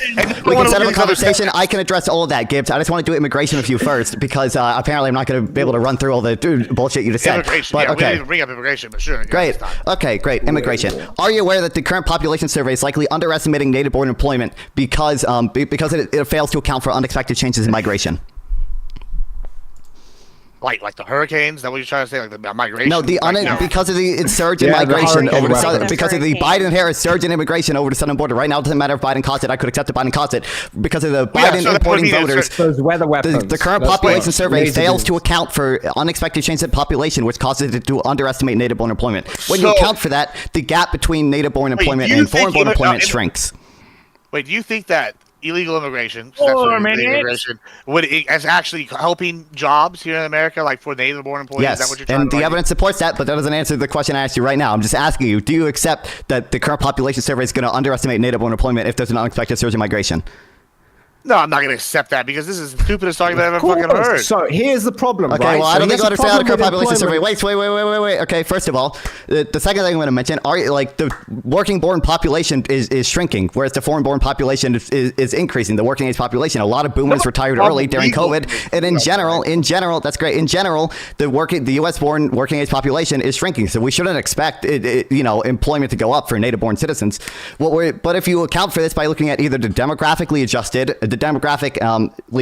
prime employment rate, which accounts for the changes in the composition of women and men entering the workforce, and it adjusts for age, prime age employment is at like an all-time high. Or if you just look at raw prime age employment, it's also like at a 20-year high. I still doesn't address any of the other economic indicators I listed, like homelessness. That's great. I know. Yes, that's great. I know. I'm addressing these ones right now. I'm just saying the point that like immigrants is taking jobs is dumb for those 2 reasons. The third reason, I do believe illegal immigration is helping the economy. The data supports this. There was a secure communities program that deported workers in some communities before they deported workers in other communities. So what economists did is they look at the communities that deported all the illegal migrants compared to the communities that didn't didn't deport illegal migrants. And what they found is that when you deport 500,000 immigrants, native-born working population actually goes down by 44,000 because immigrants work in caregiving jobs, which allows young mothers to work. Immigrants have their own demand, so they have demands for products. Some immigrants even start businesses. Yeah, there are multiple mechanisms by which immigrants actually increase native-born employment. Anyway. Okay. Yeah, but that's logical non-fun. The problem is that Gibbs doesn't engage with that type of information or data. The reality is, though, he has a problem with the jobs report. We still didn't address any of the rest of my stuff. I understand I didn't address any of the rest of your things. I wasn't trying to. If you want me to, I can right now, okay? I think there are other metrics that you can look at that shows the economy is doing a lot better. Labor productivity is like higher than any other economic recovery right now. Again, the prime age employment rate is doing really well. Are we going to have homelessness? EBT. Are we going to have... I understand the economy's not perfect. Also, I will say the increase in homelessness and poverty you probably see is because during 2020, we did a lot of stimulus. We did like the expanded child tax credit. For example, child poverty increased a lot, but that's because we did the expanded child tax credit in 2021, and then we ended that, and now all those children who are getting money are back in poverty because they're not getting any fucking money, okay? So that's probably why you see increases in poverty relative to 2020 when we were doing a shit ton of stimulus. That would, okay. Okay, the reality... Okay. Last 2 minutes. I think it's time to get into outros. Okay, folks. One last time. This topic was: does the latest jobs report indicate a strong economic recovery? We are going to go through the same run through as the beginning. I gotta say, we're divided right now between people that are talking and fucking screensavers. So, in the second half of the show, if some people could try to jump in there and have a fucking conversation or two, just yell into the microphone, if anything else, okay? But I will say to the guy that is turning into a Google Doc, I cannot read that, and neither can anyone the fuck else. It is not accomplishing anything, and it's at best irritating, and at worst, it's really not showing off your skill. Sorry, the data kind of deflates all the arguments going on. What did I cite that wasn't data? Okay, moving on. Folks, we're going to go into the final statements. You have 2 minutes on the clock. We are going to boss first. Folks, boss. Okay, so the reality is, all right, once again, whenever you hear arguments from Alacrity, it was the government is actually getting all the jobs, therefore not actually a good indicator for why that is making progress, even though he failed to indicate or point to a single point of reference to show that this would be a negative for the economy or not a positive in the other light. Gibbs, don't even get me started. Jesus Christ, for the love of God, I have a problem with the jobs report. I don't trust it. Shadow Cabal, Deep State, Swamp. But then he also trusts other data from other, God knows where, Monster. I'm baffled. I'm lost at this point. The reality is, though, if you're listening to any of these people, they won't trust certain data, but when it confirms their inner biases or to engage in confirmation bias, then they are totally and utterly fine with it, unless they want to come up with concepts of fucking data. Brilliant. The Google Doc guy. God knows what. I have no idea. I have no idea else. So that's pretty much it. Biden based. Let's fucking go. Kamala 2024. Next. Thank you. Moving on to the incredible vertical boy, Alacrity. Well, what I did state, boss, is that it was unsustainable because the 785,000 increase in government jobs, which when the private sector is not increasing as fast over time, that is not sustainable. So my position is more that it was not positive, especially if you look at the other indicators, which both you and Non-Fon failed to address. For example, if you read the Federal Reserve's compilation of all of their districts' economic activity,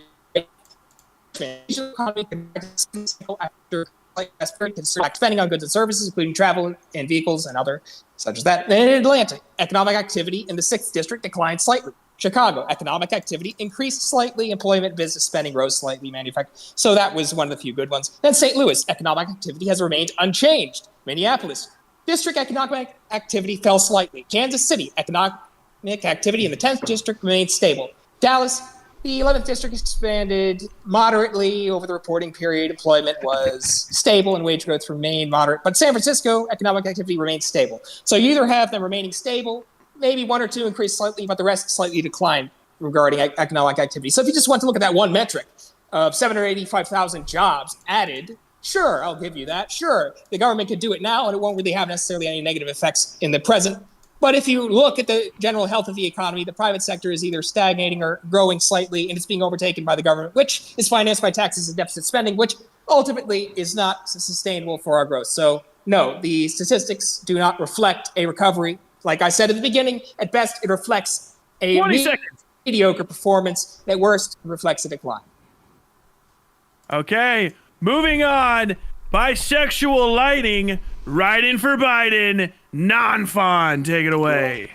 Yeah, I think most of the people basically did exactly what I said in my intro, that they resort to other random data sites. It's wild to me that we don't trust the BLS, which is designed as a politically independent agency that has withstood multiple political tests, but we do trust monster.com. When I go to their website, I don't even see their methodology listed here, where the BLS publicly posts like all their data, their exact methodology. It's like the epitome of data transparency, and they revise their numbers and admit when they got it wrong on a regular schedule too.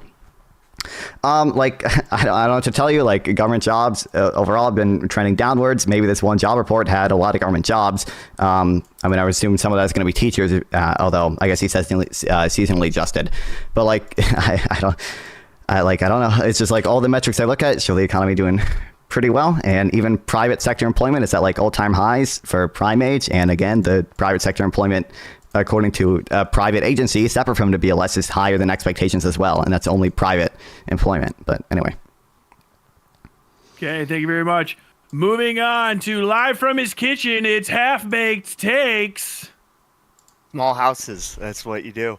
All right, the American economy is doing better than any other economy in the world. That's awesome. I don't know if we're hitting full stride yet. We're probably not. But there are plenty of indicators to show that we're moving that way. And trust institutions, guys. Trust institutions. Might I stress that? Okay, moving on to the latest TikTok sensation, Maddie. Oh, new. I hope so. Yeah, so it feels good to talk. The screaming match was really enjoyable. Thank you. And I think what I was hoping to get in, but didn't really get a chance to because we were getting into nitty gritty that we really didn't need to get into, was that the job report is a good economic indicator. It's one metric. I think one thing I was hoping to say, didn't get a chance to, was that I do agree with Turk's intro a little bit in that it's showing movement in the right direction, but that's also not to say that the economy is amazing and, you know, there's nothing that can be criticized, because of course, like, rents are still, the cost of living is still insanely high. I live in San Francisco. We have a housing. Employment government continues to upward trend, plus 31,000. This says 31,000. He's saying 700,000 over the whole year. However, most economic indicators right now, whether it's the stock market being at a historical high, whether it's our overall GDP output numbers, whether it's these ongoing job reports, all economic indicators are pointing to a robust recovery. But there's still a lot to do, and there's a lot of fiscal policies and also policies on the monetary side that could add to ongoing growth.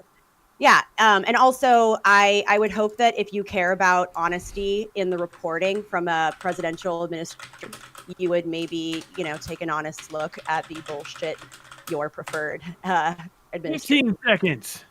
So I'm going to use these 15 seconds. 709,000 in 2023. To say that I'm right, and I'm not sorry about it. I mean, is this even that bad?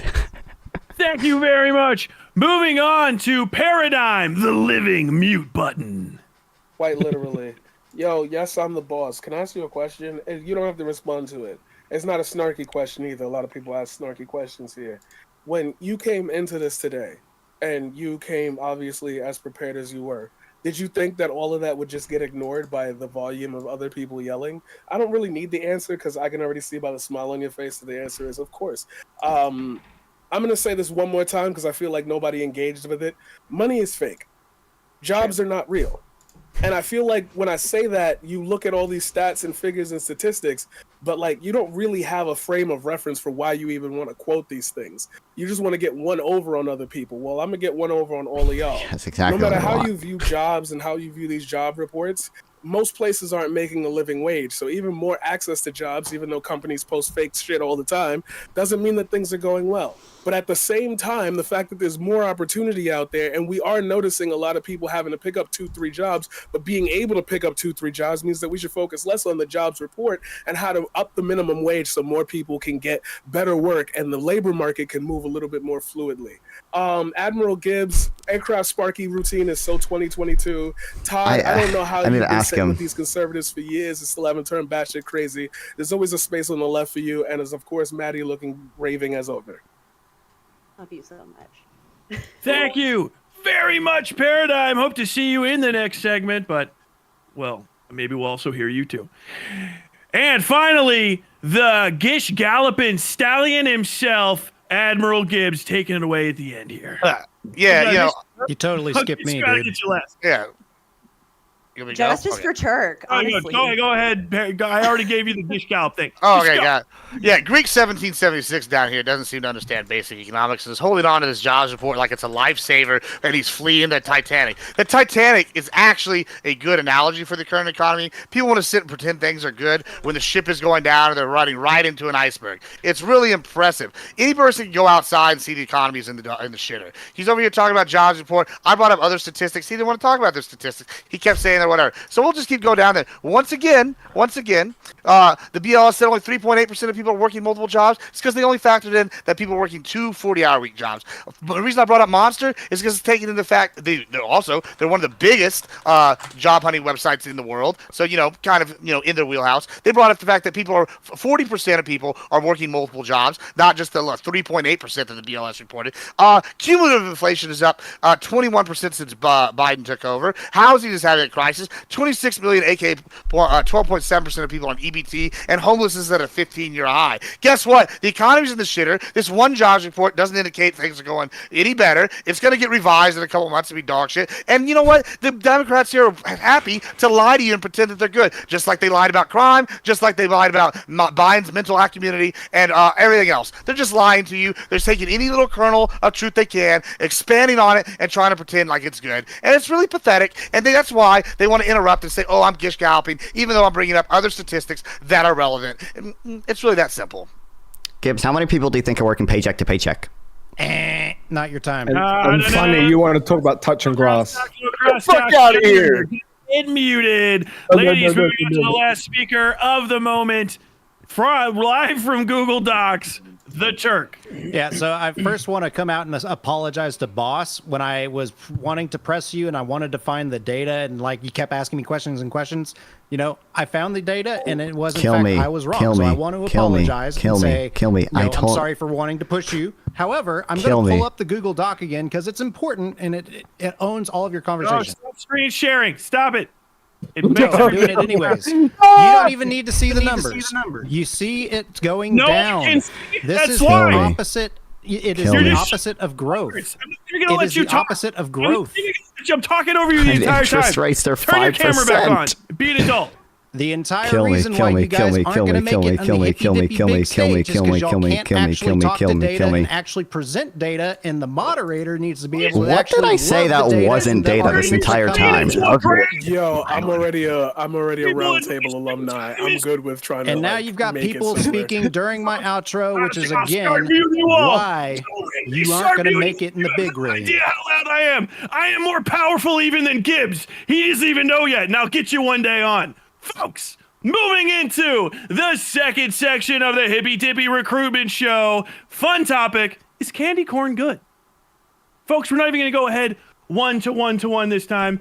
Anybody, please pop in. Is candy corn good? Fuck no. Is candy corn even a real goddamn candy?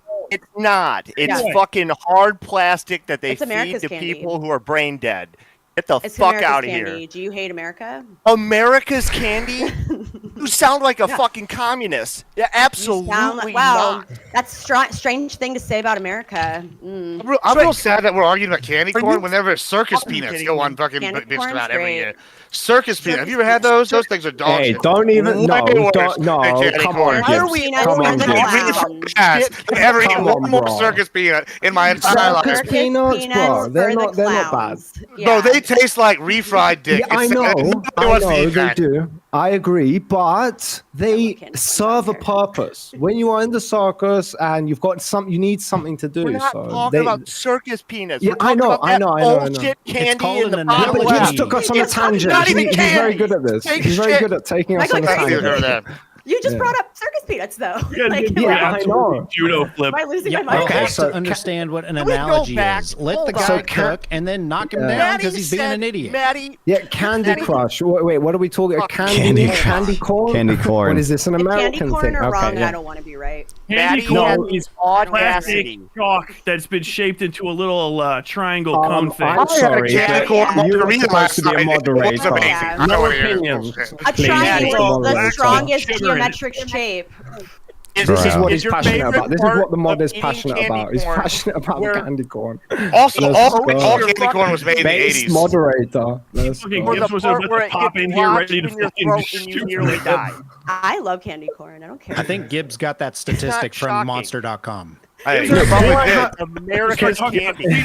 Shit. He moved on to circus peanuts instantaneously. He's like, I got beef here. They're disgusting, bro. Like candy corn. Listen, I had a candy corn margarita. They're good. You can melt candy corn down, turn it into other things. You can eat candy corn as a topping. Like it's great. It's wonderful.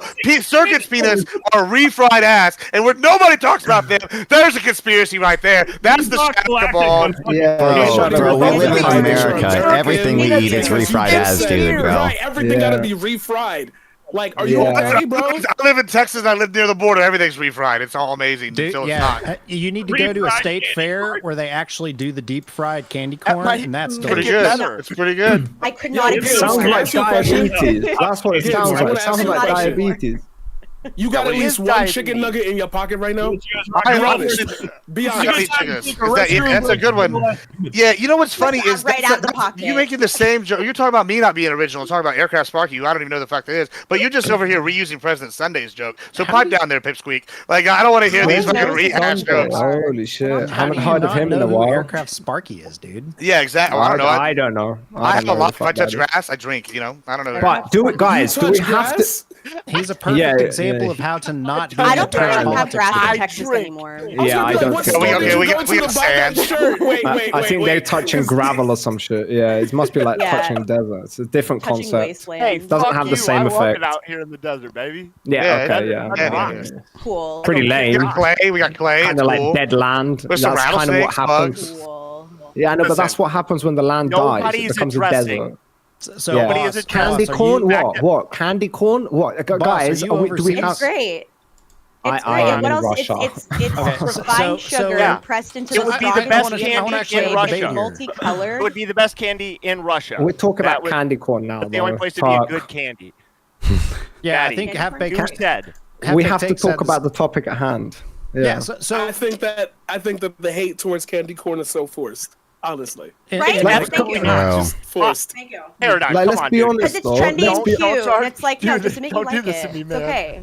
Yeah, I know, but considering like all the rest of your food that you have in America, it's not really that much of a bad thing, to be honest. But if I have to choose, can you sound British? Listen, beans on toast. I don't want that opinion. Yeah, I literally said American candy. It's overprocessed. No, don't even come at me. Bro, it doesn't taste like Russia. What do they eat? And it's delicious. Fucking Greeks in Cincinnati. I've had your penis. Okay, on the fuck. We have all the people from wherever the fuck y'all are from, and all the good ones came here, and they cook their food better than they cook it wherever the fuck you're from. Right. Exactly. Yeah, maybe debatable, but at the end of the day, like you can't talk to me about fucking baked beans on toast, bro. Souvlaki, all right? We have souvlaki, it's big pieces of meat, so we're not that far off from Texans. Yeah, it's still barbecue pieces of meat. Yeah. Good for you. Listen, by the way, Texas won the World Championships in barbecue 2 years in a row now. No big deal. I know you guys put a lot of effort into it. I'm not really one of those. I kind of like salt and pepper and just let it do its thing. Yeah. You're criticizing our cuisine, you motherfucker. The rest of my case. I don't know why they were like, you didn't address the government jobs things. I literally gave 2 statistics that directly address, 3 statistics actually that directly address the government the jobs. taste of your food. Everybody was talking about the quality of it, and we're talking about processed foods. Yeah. So yeah, like I was saying, candy corn in comparison. Guess Candy what? corn But it's processed foods. That's all you guys eat. And it's like, how really not making us look better because you're debating with him on the fact that, like, we all know that when you go to their country, sadly, you come back and you feel better after you've done gorged yourself. Or you get come here without a stomach ache. We're not under the impression that our food is like the pinnacle of quality and health. Have you been to New Orleans? Listen, no, but listen. Yeah, candy who is corn, we here? it is processed. It may or may not contain real sugar, but you know what? If it isn't still May or fucking may tasty, not. and you don't see people taste it and want it all the time, and it's still a top seller, that's America. You know what? Yeah, we I may know. be a garbage dump, but we are a garbage dump that you love against your will. You know, you should So, go into I'm marketing. sorry. I think you should ditch this whole economic thing that you're doing, and you should go into marketing. She works for a man. campaign, she said. She's I a campaign. literally worked in marketing for Google. Yeah, stick to marketing. You're not very good at economics, Maddie. So yeah, I'm sorry. Let's just Try say to that, yeah. fight it all you want, but it's futile. yeah. So again, guys, do we have to pick whether I say you like yes it or more if no you to put it in candy corn? borscht? Then I'm saying no, unfortunately. But it can serve Have you a tried dipping it in purpose. borscht? You can What try can- dipping it in like fucking anything you want. Or I was gonna whatever say other- shit, Candy are but you gonna that's not put really in the nice. gloves to make the What if I the melt it hand? down for like a barbecue glaze? For like you know, like it. Like you can, Gibbs, but the problem is it's still not like yeah. What, It's what are you amazing gonna is what it's gonna What be. are you going to replace hope the that your candy corn intestines hand in with? some fucking. This is the minimum amount of participation I need from you all in the next topic, okay? How am I gonna need you build a gingerbread house with that candy corn? Because it's something I feel like economy. Who cares? People Candy are very corn. passionate about candy corn. I see. In I got America. my degree That's what I in care candy about. corn, actually. This So was my suggested topic. Yeah, I got my and Danabo master's. was like, what is that? Some like American shit? I'm like, yes. Just watch this. Yeah, true, exactly. Can you guys survive without ever eating candy corn a single day in your life? Like that's a Yes. question you Don't need to be Hey, look, asking if I yourself. eat one more circus That's why peanut, I'm I'm saying gonna fucking no. die. I'll tell you that. 17 years. Like the Reese's way peanut I'm butter looking Not at a it, matter of can I. Good. if you say I yes just to want candy it. corn, then it means you're okay with eating it every me. single day for the rest You know of what your else life. is really If you say terrible? no, Swedish fish. Why don't we get rid of them too? Candy corn's Yeah. better than that too. Get rid of Swedish Swedish fish. fish. Get rid of Daddy licorice. said Yeah, it's America's candy. licorice. You're right. I'm with you on that. I hate licorice.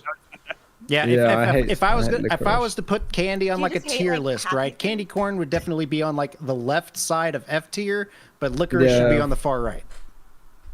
That makes And then sense. I mean- we're fucking. Yeah. Oh, yeah. We're- Licorice is pretty bad. nerds, Like, if we're rating it clusters. We're going taste-wise, those. We're going fucking. The right. taste Yeah. wise, cultural wise, 5 more yeah. minutes from this topic. Has everybody got a chance to go take a piss, get yourself some fucking water? I need to get candy A water corn. good call. Chibi chapstick? wait, my can I go? candy corn. Yeah, I'll go and finish my cigarette. Be right back. I'll run this. I'll run this entire guy. What? Who else? Who else is here? Is this a Google win. Doc for you right here? Can you see this one? I mean, yeah, that's a fucking JPEG. Yeah, but it's candy corn. It's a great But I diagram have of from how goddamn awesome I'm it in the is. kitchen now. I didn't even have to leave screen. Do I look like I know what a JPEG is? It's a PNG. Oh my god. No, it's a JPEG. Yeah. My love of candy corn, by the way, is not a put on. I have my like cute little Halloween plates that have candy corn. I have. That's what I this mean. little, It's all like, an act. This is all an miscellaneous act. It's things. all a It's fucking act. It's You not don't a like candy candy corn. corn. You just like the aesthetic. You like the aesthetic. Don't lie. I like both the aesthetic and the taste. I like. There is no taste. It looks like hard plastic. It's What the fuck? sugar. Yeah, it's not- you realize no, how much plastic sugar you at think least you would be consume? good. We're, Sugar would we're be like fine. half microplastics by now. You might as well Bro. embrace it. Yeah, Bro, my it's balls are America. completely Everything filled is- with microplastics. I know. You I'm might aware. as well embrace I'm not your adding plastic more by conserving. eating a shitty candy. I will eat it forever. Don't know how candy You corn and is my this 85-year-old rap grandma. when there's so many worse candies. You guys will be Like, keeping the industry alive. It's why I take my dental health so seriously because I need it because I eat. Yeah, you better. Your dentist looks at you Yeah, every and single that's time why I and look goes, at please you. stop Oh, that was eating this great, dog Ian." shit. No, my dentist is like, thank God you flossed. I'm like, girl, I know. It's like if you go into your real doctor and he's like, "Oh, at least you don't have diabetes yet." So Like, cute. I don't know what the fuck. These like when I have a Halloween party, I have these little plates for everyone. It's great. And I'm not too proud, not too elitist. I'm a leftist coastal elite, but I'm not so elitist that I can't admit that I fucking love candy corn.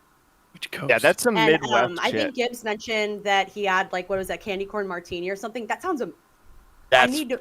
That's a it was a margarita. It was great. BB I did pop margarita afterwards. It was really good. That fucking Dude, okay. that cocktail or crime. I'll have to find the photos. They're pretty amazing. Nice. Yeah.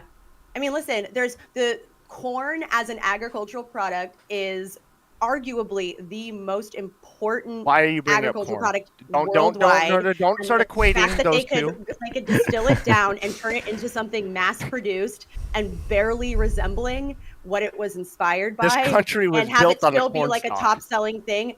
That's American ingenuity. Don't equate. That's if you're a fan of capitalism, it epitomizes the strength of American capitalism and The ingenuity. entire state of Iowa And like, hates you right if you now. hate America, I'm really sorry. That's a bummer. But I love America, and that's why you I should be support. you should be extradited for that Right, take. I'm let's just go. saying, like, All right, we got Bosch Okay. back. We're waiting for I'll the go Turk, hang out and then in- we're I'll go gonna hang out in off. Russia. Awesome. with yeah, just Bosch. Yeah. it'll be the best candy. So you'll be at home. I'll It'll go be to awesome. Russia. And I'll instead of candy corn, I'll eat. I don't know what you guys have there, like dirt. Or Yeah, fucking ice. They eat ice. That's all they eat. You eat dirt. Yeah. all small pebbles. They eat jerky. You guys eat jerky in America, don't you? Fuck yeah, What? we Have eat you had jerky. jerky? Don't you dare talk bad about jerky. You want No, to fucking I'm go, not. buddy? I'm a That's big fine. meat eater. I like meat. I'm Greek. Don't forget. Yeah. Yeah, We fuck Greeks I was love just our meat. my husband and I just dry went Not to that Greece, type chat. this summer. Not It that was type of wonderful. meat chat. What? What was that? My husband and I went to Greece this summer. It was wonderful. Oh we no, loved it. I'm not from Greece. I'm from Cyprus. Oh, so It's you're a you're little- it's a- Greek, but He's not. a Cypriot. I'm a Cypriot. Oh, okay. Well, Cypriot. What the fuck is that, bro? Yeah, and not North Cyprus. I want to make sure I'm very clear Oh, about okay. that. Yeah. When No, when I this also guy have says friends gang, who are yeah. from Gang, Greece. gang, you know, North Oh, Cyprus. okay, cool. Yeah. This guy called the Trees Turk. on Cyprus. What do they have? What do you Do have? they have cypress trees on Cyprus, or is it just trees? They do have cypress trees. We call them trees. They also have palm trees and banana trees, apples, oranges, lemons. Keep going. Yeah. Keep going. Yeah, a lot- Give me all We've of them. got a lot of trees. So it's a Yeah, Cyprus, they have a Mediterranean lot- place. It's a very hot Cyprus is- place. Very hot. But Yeah, it's it's very quite a hot. bit. Yeah. I think Heard it. similar to Crete, Yeah. the only thing holding Yeah, you we got guys back everybody. because it is like decently lush soil is it doesn't always get a ton of. I know Welcome at least back, with Paradigm. Cyprus or with back the first time. Crete, the problem is it doesn't always get a ton of rain. Yeah, It's we just have really problem arid. with rain. Yeah. yeah. So All but right, we're otherwise moving they're in, like folks. that. Literally, that's it. Got the crosstalk, ladies and gentlemen. Are you all ready? Can you give me a real quick thumbs up, Aaron Yeager? I'm Thumbs just going up. to assume that you're on there. Yep. And of course, one of the screens is a little bit frozen, but we're going to go ahead and move into the third segment anyway. Those guys are a little further down on the list. We're going to try to keep the time going for everyone, folks. The third segment of this is going to be: should the U.S. prioritize military spending over social programs? Should the U.S. prioritize military spending over social programs?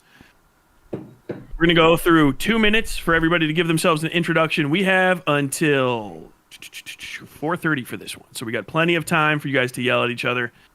We're going to be going ahead and taking it away with the boss. Boss, are you ready?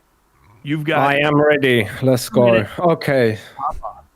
Okay, so basically, when it comes to military spending, a lot of people, I have to caveat it because at the end of the day, I don't want it to be misconstrued to the point where I'm talking about making America domestically or internally, like just investing in the military for the purpose of investing in the military, which is something that Trump will have you believe is a good idea.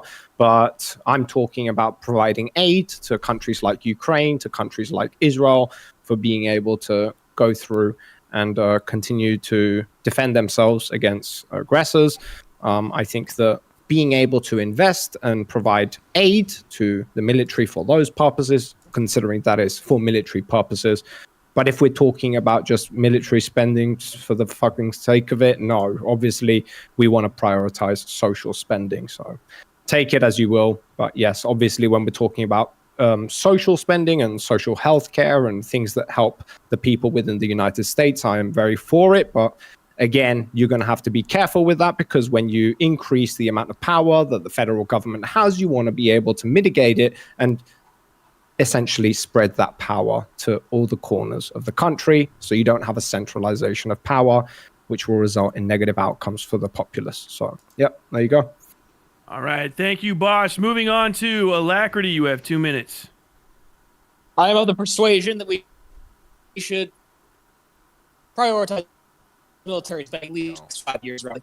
Mainly because I actually agree with Boss and that we should further support Ukraine and Israel to end those conflicts much more quickly. But also because our social spending, that is our non-discretionary spending, is fairly inefficient.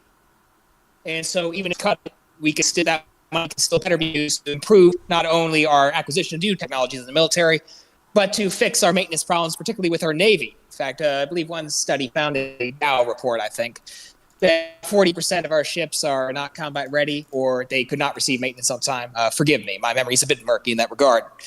But because of those factors, I believe that effectively, yes, we should prioritize military spending.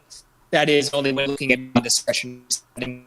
At least it would be beyond the present. I didn't hear a word he said, really.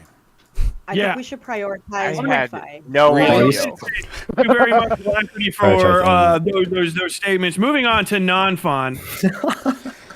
Yeah, it's a broad question. I don't have a strong opinion on it. I mean, I think it's important that the U.S. spend to maintain its military, to maintain the best military in the world by far, to protect both ourselves and global trade routes and our allies like Ukraine and Israel. Like, for example, there's headlines recently that we don't have enough missile interceptors to give enough to Israel, Ukraine, and Taiwan, so we probably have to spend more money there. And I think our social spending right now is pretty inefficient. It's divided into 20 different programs, all of which are means tested, all of which have high administrative cost, and we should probably switch over to more universal benefits is what I would like to see. So I guess in the short term, I would say, sure, prioritize military spending. I don't think we need to do a lot of reform on our welfare system, essentially. Okay, thank you very much, non-fun. Moving on to half-baked takes. Yeah, I don't know. We currently spend a vast portion of our federal budget on mandatory spending, which are social programs, Social Security, Medicare, Medicaid. These things end up, taking up large portions of the federal budget, and these are social programs. So you probably can make an argument for that has been the status quo for a long time. The military spending, I believe I was in the military for 4 years, so obviously I'm a little biased here, but I'm always going to encourage giving our boys the best equipment that we can. And obviously we have a large amount of unrest in the world right now, so increasing military spending to help bolster both our own arsenal and our allies' arsenal would be very important. Okay, thank you very much, half-baked takes. Moving on to Maddie. Yeah. So I think here's the thing. I don't think we should decrease military spending, or it's not worth it. I do think that a well-funded military is important to the safety and security of the United States. And I call the United States an empire because, let's be honest, it is. But I also am not under the impression that external threats, like military threats, are the biggest threat to the American empire succeeding and continuing on. And I look to history for why that is. Historically, empires haven't fallen because they lacked military might or because they funneled too many resources to bettering the lives of their people. The two main factors to pretty much every empire collapse is economic issues and social and cultural issues. This holds true with Rome, despite having an incredibly formidable military. The only reason that Germanic tribes were able to have them collapse is because the center of Rome was already weakened due to cultural decay, their once revered republic descending into an autocracy where there was rampant corruption, and they already had pretty widespread economic issues, which made everything else really difficult. In a more recent example is the USSR. They were a world power when it comes to military might. They were spending, thank you, pretty comparatively to the United States in military might. And yet what actually took them down inevitably was not a lack of military might, but was instead a complete economic collapse. So when I think about what is going to actually bolster the strength of the United States, we should instead invest in our people, invest in our economy, and that will lead to our safety. Thank you very much, Maddie. Moving on to the Turk. Yeah, so I could show another Google Doc. Is that what you want, Tyler? I said don't do that. Don't do that. Okay, so I echo a lot of what Half Baked Takes said. A lot of our actual government funding goes towards social programs. So my question to the panel would be like, okay, if we were to deprioritize military spending, what other areas are you wanting to spend money? Do you want more in education, training, employment, and social services? Are you wanting more in transportation, community, and regional development?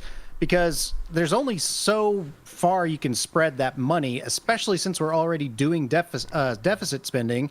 And actually, we're spending 13% of our federal government budget towards net interest. So it's like we've already spent money we don't have on things that we probably could start trimming back some. So it's like, all right, guys, where are we going to actually start to deprioritize and start spending the money appropriately? I'm of the opinion that we do need to maintain the military at its current funding levels. We got some really cool guns that are going out to our Army, the 101 Airborne's getting our new M7 rifle and the M250 machine gun. Those are going to help destroy body armor of the Ruskies as well as the Chinese. We need those just in case, of course, just in case. And then, of course, we need to also start, like what Alacrity was saying, we got to start beefing our Navy up, because once China goes and attacks Taiwan, we're going to want to be able to spread ourselves a little wider than we currently have, especially with what's going on in the Middle East. But again, I want to ask you softies on the panel, what other social programs do we need to fund better? Okay, thank you very much. Moving on to the Paradigm. Okay, 2 minutes, right? I'm going to do this in maybe 45 seconds. BBC News reports as of October 18th, no UK apology over slavery at Commonwealth Summit. Don't want to hear about nothing from the UK right now for the rest of it. For the rest of you warhawks out there today, old BBC footage I saved for this exact moment. An American soldier deployed to Mushtikdo in 1993 as part of the UNO Somme occupation force literally said to the people there that the entire point of military intervention in other countries is to destabilize you and for regime change as towards our American empire. He literally then points towards the people who are doing the documentary and says, you guys should know that. You went to college. I didn't. So now, based on everything that I've heard, I could respond to everything, but I'm going to respond to it like this. There's a genocide in Gaza, Israel are bad people, and America is funding and guiding it. Should we focus more on social programs as opposed to military spending? We literally, money's not real. So, like, maybe we help people out instead of, like, more guns to kill more people. I feel like that's a pretty easy thing to go with, but I can tell that's already not. But, like, again, I've already had people that are friends of mine who've died in Gaza. I've already had people, friends of mine who have died specifically to U.S. imperialism, including my grandfather. So, like, yeah, government spending on military is next. Thank you for saying something so controversial, yet so brave. Moving on to the final person in our lineup, Admiral Gibbs. You got 2 minutes. Appreciate it. Yeah, so we shouldn't spend one more red cent of my tax dollars on welfare programs or social programs. Every single penny should go to the U.S. military. You know why? Because America's chief export is war. American imperialism is based. We should be taking over countries, manifesting destiny in them. It'd be fantastic. You know, I'm tired of all this bullshit where we pretend that we're not over there. You know what? He's absolutely right. We are destabilizing those countries. You know why? Because it's better for Americans. And you know what America's got a duty to? Americans first. And I'm sick of pretending we don't. don't. You know what my stock prices do every time we go to war? They go up because guess what? I'm a good investor. I invest in military stocks because I know that's what the U.S. is good at, is whooping other countries' asses. And you know what? I hope we continue to do that because guess what? As long as we're beating them over there, they're not going to beat us over here.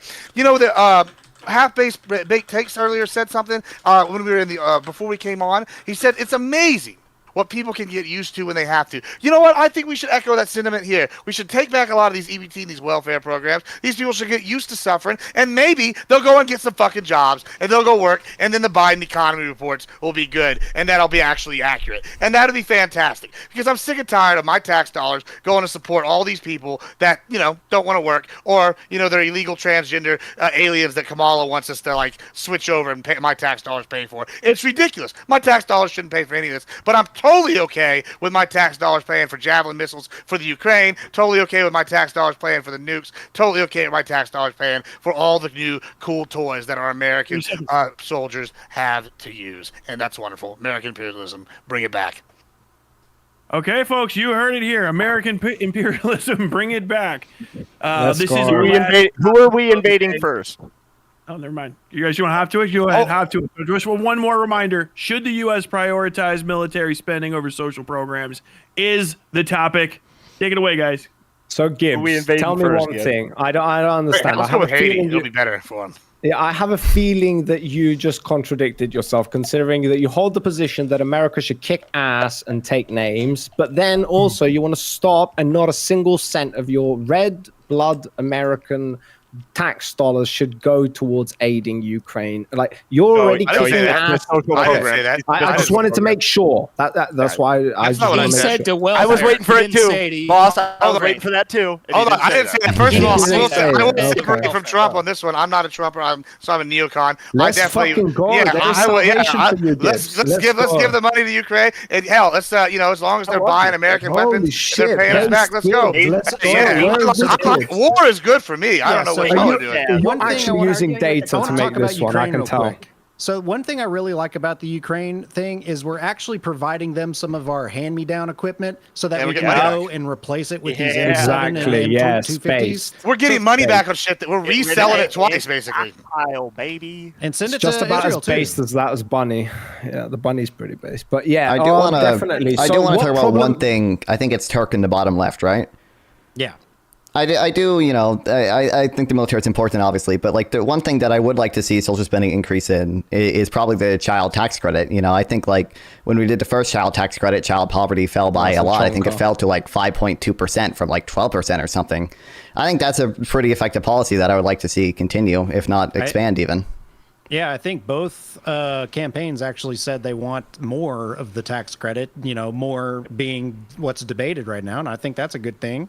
I would love to get more money for all the kids I have. Yeah.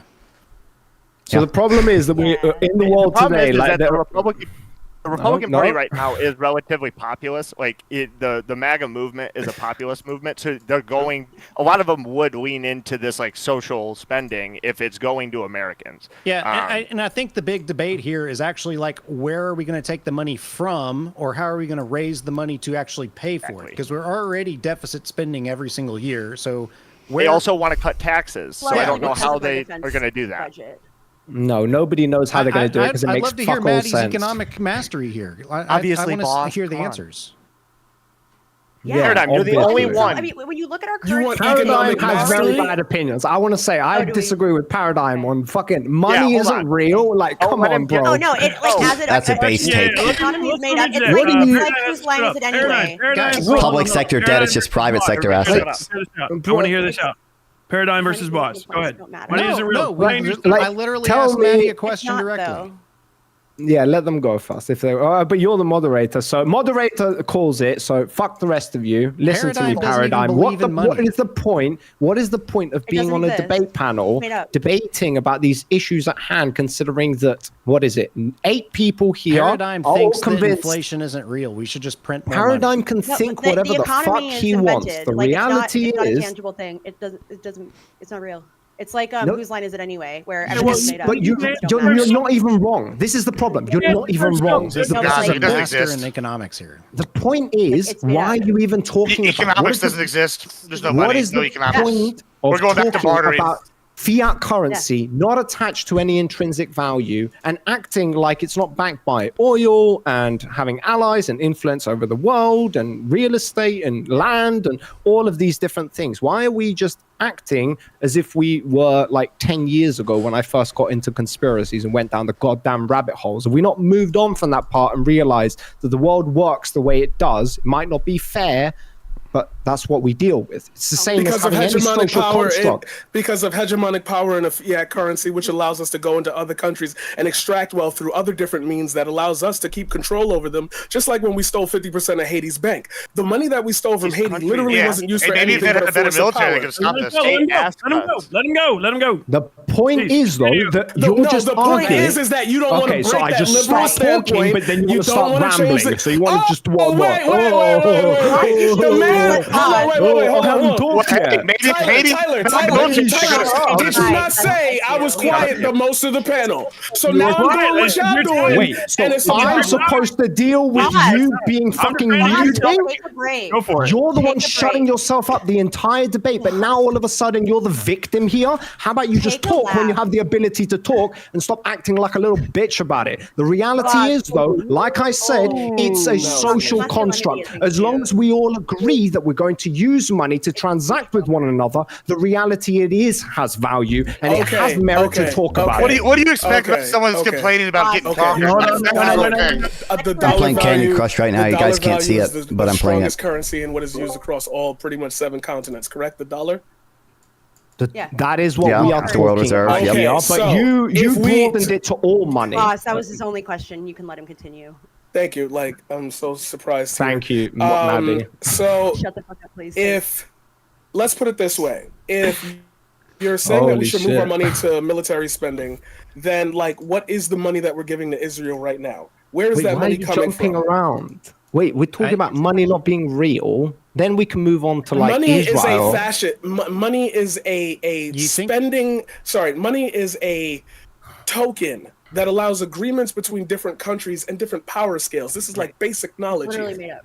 Basically, what I'm telling you is that when you're talking about moving towards military spending or government spending, we are not making decisions here that actually benefit either one of those two things. The prompt is, should we prioritize social spending over military spending? We're barely talking about that imperialist power, which is why the US dollar and the euro are the strongest currencies that exist. We could, in fact, reset this whole system. We could, in fact, do a limit rate on the Wall Street banks, and we could funnel money back into poor people's hands directly without even causing a cent of inflation. You do not have a single example within history. Hey, Maddie, when you like to tell me to shut the fuck up and wait, what? Pipe down. I don't know what he's doing. The reality is though, Paradigm, that when you're talking about basically imperialism being the way, the status quo of the world, and how countries and nations around the world have been able to obtain power, lose power. You're just talking about the way the world works. You're basing it off of, but we could do this. There's not a single example within history where we've hit the reset button and we've materialized this fantasized reality that you exist in. Israel in 1948. Israel in 1948. Thank you. I win. You're Game over. Israel. I'm done. You can have the rest of the panel to yourself. You're literally not even talking about anything. You're not talking about anything. What's happened to empires? Shut the fuck up. Paradigm. What would be your Maddie, ideal I actually have a question spending? for you. There's no point of even talking about this money not being real bullshit. Like, just get with the fucking topic at hand. Boss, it's totally derailed. Bring us back to the topic on Let's get the fuck off it. So science is not real. It's a social construct. It works. It does its job. It provides sense and logic to life. You fucking idiots. Move on. We are. We're moving on. All right, we are to bring us back to I can't. topic at hand. Jesus Christ. Paradigm. What is your ideal bring us back military to the spending topic at in a hypothetical, you get to choose it, U.S. federal budget? Wait, who are you talking to? Me? Paradigm.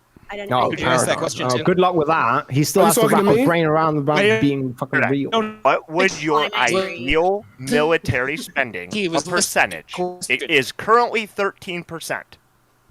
What would your ideal military spending be if you 4%. had to say? 4%. 4% and use the leverage over from the bonds that we took So from you would Japan after still the war. allow? Yeah, So yeah. you would I still still allow allow for American because we're talking about this in a imperialism. conversational vacuum, right? If it were up to me, I would just drain the military altogether because That's we what I already have wanted. enough resources That's to bomb. what I fucking wanted. There we go. Yeah. Okay. But like So in the realm of the conversation, I could balance the budget. I've already had conversations with politicians about but this I just balance wanted of the your- budget. And the reason why they say the same thing that I'm saying, the reason why they say the same thing I'm saying, we're talking Rokana, AOC, They a want couple to of states totally persons. Joseph Robinette Biden about canceling the military? Like you're going to turn off Netflix? There is not No, a but we did single have that conversation with politician. Vice President Kamala Harris during the LGBTQ gala That's in New There's not York. a single elected He's actually very politician well in this connected, you country. guys. Anyway, besides all that, you asked for an answer as to why I adjusted this with money is fake You first. would remove because it. if we split this conversation into two differing sides, obviously the people who want more government spending on welfare programs are going to want it for poor people because poor people are in the worst condition. Doesn't matter what race you are. However, we have an already abundant military budget that literally does what we are seeing in the world today, which is why I brought up what's been going on in the world today in relation to should we up government spending. People are already saying Israel's not doing enough. They need to get the job done. Meanwhile, I'm over here burying my friends. Bias? Maybe, perhaps. But if I were to say, instead of like one more goddamn missile, maybe like, I don't know, fund a community center. Oh, do the prices equal the same out of that? You realize that when you're talking, hey, Paradigm, honest question here. Do you think a single person on this panel, had they been able to hit the reset button, would optimally opt for if we can live in a utopian society where we all have enough money and funding and food and water, we never have to fight each other? Do you think a single? No. Do you think a single? Do you think? I'm asking. I'm giving you the answer. Why the fuck? I haven't even asked the question yet. You're so obnoxious. When you, if everybody could hit the fucking button, do you think a single person on this panel would disagree with you that they would want war to exist? Yes, I do agree that people would. I do agree that people on this panel would want war to exist. They already said that. The whole reason war exists. This is where your literally not listening to the people on the panel. You're not listening to the people on the panel. You want to be the aggressive beast. It's not working with me. Tone that down because you wouldn't be talking to me like that here. Like, relax, breathe it down. The whole reason that war exists is because there is not an abundance of resources in the world. The whole reason. We imperialized and took over all the resources. And now we have a monopoly on them. The reality is that's the world. We don't live in an abundance of resources. That's why war exists. Okay, I'm gonna give it another like 3 minutes. This is largely manufactured, but okay. So the guy who lives in the guy who represents the country that like did the British imperialism and still has most of those monuments in their museums. Is that the guy I'm listening to right now? You're not going to be able to see it if I open it right. I'm Greek and I live in Russia. The only thing you pointed to is me being able to speak not English. Getting it. Yo, I can't believe he's not getting it. We're messing with you. He's literally not British. He's literally fucking with you. He's not British. Literally fucking with you. Very laughing he knows yourself. that. So Do you know that? Do you know that he knows that? Is that why do you keep associating me with the British Empire? He does. He's what is it? fucking with you, right? What is fucking with you? Stupid. Okay, you sound British. We're gonna move on. Just fucking trying to white knight. I don't know what the hell is this shit. Like, you guys are okay. Turk, you tell me what the fucking graph you just brought up is and explain it to me because I can't see it. It was the national budget broken down by percentage. So, Paradigm, if I heard you right, you want to bring national defense down to 4%. Is that correct? In a just world, yeah. So then where are you going to put that 9% that we took out? Are you putting it all into community and regional development? Where are you putting it? No, I'm going to do what basically and where are you Wall going to Street... address the actual deficit spending? Because you said you balanced the budget and you've been talking to our no, this is a good question. Officials. Can you repeat the first part of the question just so I can answer both? Go for it. Can you repeat the first part of the question? Because you said two things. So you're taking out 9% from the national defense, and in an ideal world, you put it all into community and regional development, right? No. There are other places to put it. There are other places to put it to generate wealth. And how are you going to pay for it? Okay, how are we going to pay for it is going to make me relay the same point we already did before. Money is fake. Money isn't real. Yeah. Guys, we can just keep printing. Yeah, totally. Yeah. Okay, we So could keep. so that's your answer? Why don't you just engage with the topic? Why don't you just engage with the topic, Paradigm, considering you do have an opinion about it, instead of talking about money not being All right, real? I'm just Tyler. I quieted him because Turk asked a real question. Literally a good question. How much money are you going to engage print? with Turk's question. No, we're not going with printing money. I was just trying to be funny with him. Anyway, so you asked me where I'm going to put the 9%. How much money are you going to print? 3% is going back into the stock market under dividend bonds that are given out to every citizen under a certain amount. We've already talked about this before with the 1% tax, where we would start giving people bonds at what, or stock options when they're born and let them raise through 18. I'm suggesting you just do that a little bit earlier. So how do you pay for those bonds? How do you pay for those bonds? They're already paid for. You know the treasury bonds I'm talking about. From the I'm budget literally taking money from that budget allocating and just so you're literally using federal funds to buy bonds to give to people.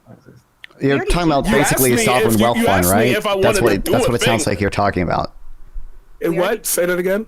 We already do that. I mean, we already. Yeah. I'm just expanding that by funding it by saying, okay, you guys clearly, as a populace, as a United States populace, do not want war. You do not want us to be bombing these kids in Yemen. You do not want us to be bombing these kids over in the Middle East. I could take a portion of that money. We gonna keep bombing them because we still got the we already bought the missiles. They sitting in the garage right now, ready to go. And I'm gonna put that into growable money for everybody. You can't complain that I didn't try to help y'all climb up the ranks. You will do whatever you want with that at your point, but at least we know, because that seems to be the biggest problem with government spending. We know exactly where the money's going. How do you get every other country in the world to agree with your philosophy? Hold on, I got a question. You need to do that in order for this to work. In order to pull your entire funding for the military. These are not my suggestions. These are like other people's. I got some theories. I got some questions here. First of all, I'll take one. Yeah, that's fine. It's really rhetorical questions. You know why Haiti lost back when you brought that up earlier? Because they didn't have a strong enough military. Guess what? Why are we bombing people in the Houthis and all these other people in the first place? Oh, it's because they're doing crazy shit, and it's against our interests. You act like Iran is some friend of ours. Guess what? They're not. Russia's not our friend. China's not our friend. Iran's not our friend. North Korea ain't our friend. There's a bunch of other countries, they don't like America. You know what? Guess what? Sometimes you got to get the bombs. That's what's going to happen. And you know what? I'd rather them get the bombs than them be over here. And so you don't need friends if they're dead. I'm just saying. Just to add on to this, just to add on, like, I don't even think it's investors, like, doesn't mean like I should have my tax dollars just be wasted on people that actually have opinions, Maddie. Yeah, so like listen, all these tax dollars and these welfare programs are going to like low economic contributors. They're not helping the U.S. economy. However, the military, guess what? That creates jobs. That creates weapons. That defends us. These are all good things. That's all I got. Thank you. Well, okay, just add on I'm to gonna that. Okay. Response from non-fun and Maddie, please. I just want to add, I don't think it's just in the U.S.'s an interest. Like, the Red Sea is an important trade route. Like, the fact that we're able to bomb the Houthis and to intercept their missiles allows, free trade, which helps the entire world. That's what I wanted to add on to what Gibb said. Maddie, take it. This is ridiculous. I think what we've seen in terms of what expands the U.S.'s overall influence in the world, and also is the biggest bridger of relationships, especially with countries that culturally maybe don't always see eye to eye with us, is our economic might and economic interdependence. I think economic interdependence is largely going to be a more important driver and more powerful driver to lasting long-term peace or finding common ground than any threat of bombs or whatever else. Like, when you see countries that know that they rely on each other for trade, for economic might, sometimes any sort of exchange of resources, that is going to be so much more important than we have bigger bombs. Like, it is. And that's why you see, like, with other countries that are, have nuclear power, are nuclear armed, we are really good. We have really great trade relationships with them. We make that work out. And what's going to be more important to maintaining our domestic stability is investing in the education of our populace, in the health of our populace, making sure that everyone, or the majority of Americans, don't have to worry about where their next meal will come from, where they can sleep. making sure that we attend to people's basic needs is going to give us the most solid foundation to then exert economic dominance. So to like say, oh no, we need to invest so much in the military and increase it, and like the amount of bombs that we have is ultimately going to determine how powerful we are. That's so short-sighted and adorable, and like something a toddler would say, like, oh, I have a bigger thing, so I can hit you, and that's why you won't do it. Like, no, you're a child. Maddie, gunboat diplomacy. You would agree though that an increase in that military spending could be used on like building ships for our Navy, which then go out and police the global trade routes, the sea trade routes. So you think just like larger policing, like border, like patrolling is going to be what strengthens? You would agree. Wow, Pickler17. Thanks for the follow. Is this your first time here? Hold on, I was about to say another statement. Did you miss all the earlier debates when I was actually talking? They're talking about nonsense right now. I don't care. Leave these areas open, and maybe you're not saying we should, but another country is going to come in and fill the vacuum and start doing what we've been doing for the last several decades, which is basically policing the international waters. I think, again, when you look at what waters we are policing in and where we allocate resources in terms of military might, what do you think is the main driver behind that in terms of like where we are placing our military? Wait, what do you think is the main driver? Like, what do you think is the main driver? Hold on. You do realize right now we police essentially every single major trade route in the world on every body of water. It's trade route, correct? We're placing our military in strategic locations so that we are protecting our primarily economic interests. Am I right? Yes. Wait. So are you saying that the Houthis and the Somali pirates and like these people just don't exist?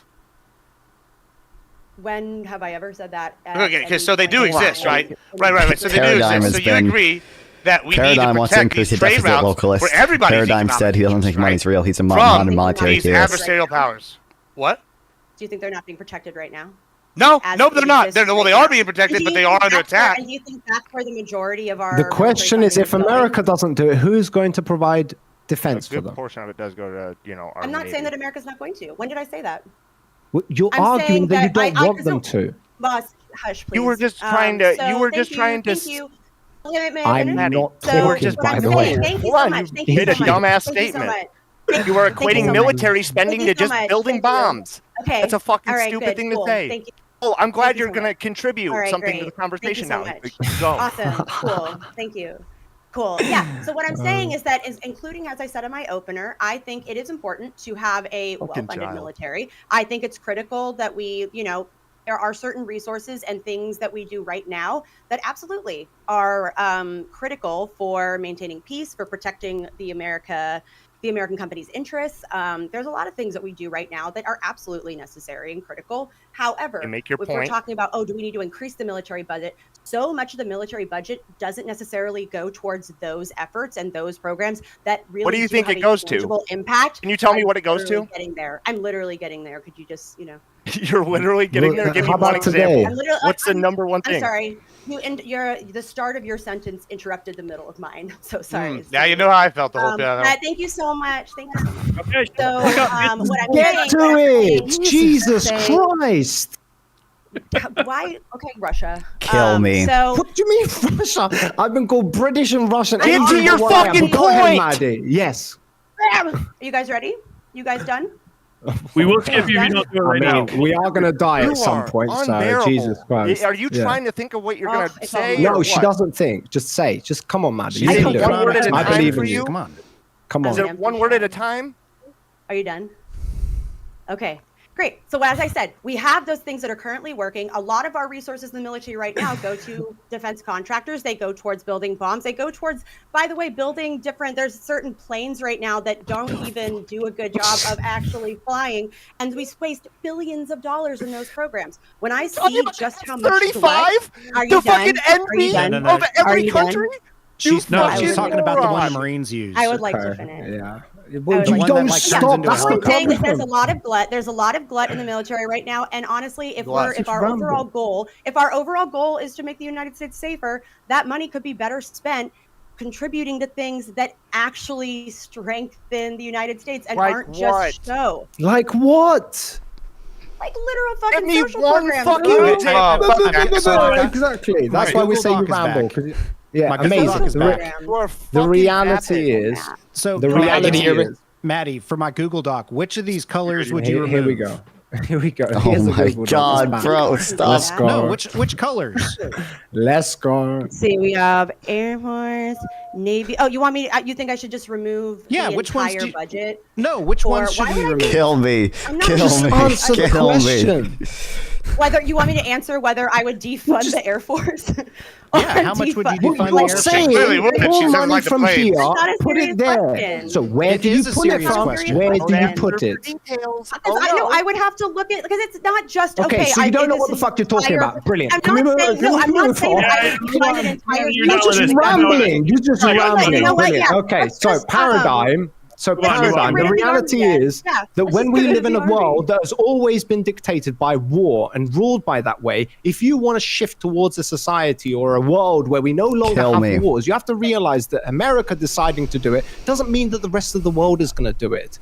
So once again, saying that money isn't real and you can't be able to deal with these things is one part of that aspect. But then saying that finding an agreement, you realize like this is the 100,000-year-old question that no civilization has ever been able to answer.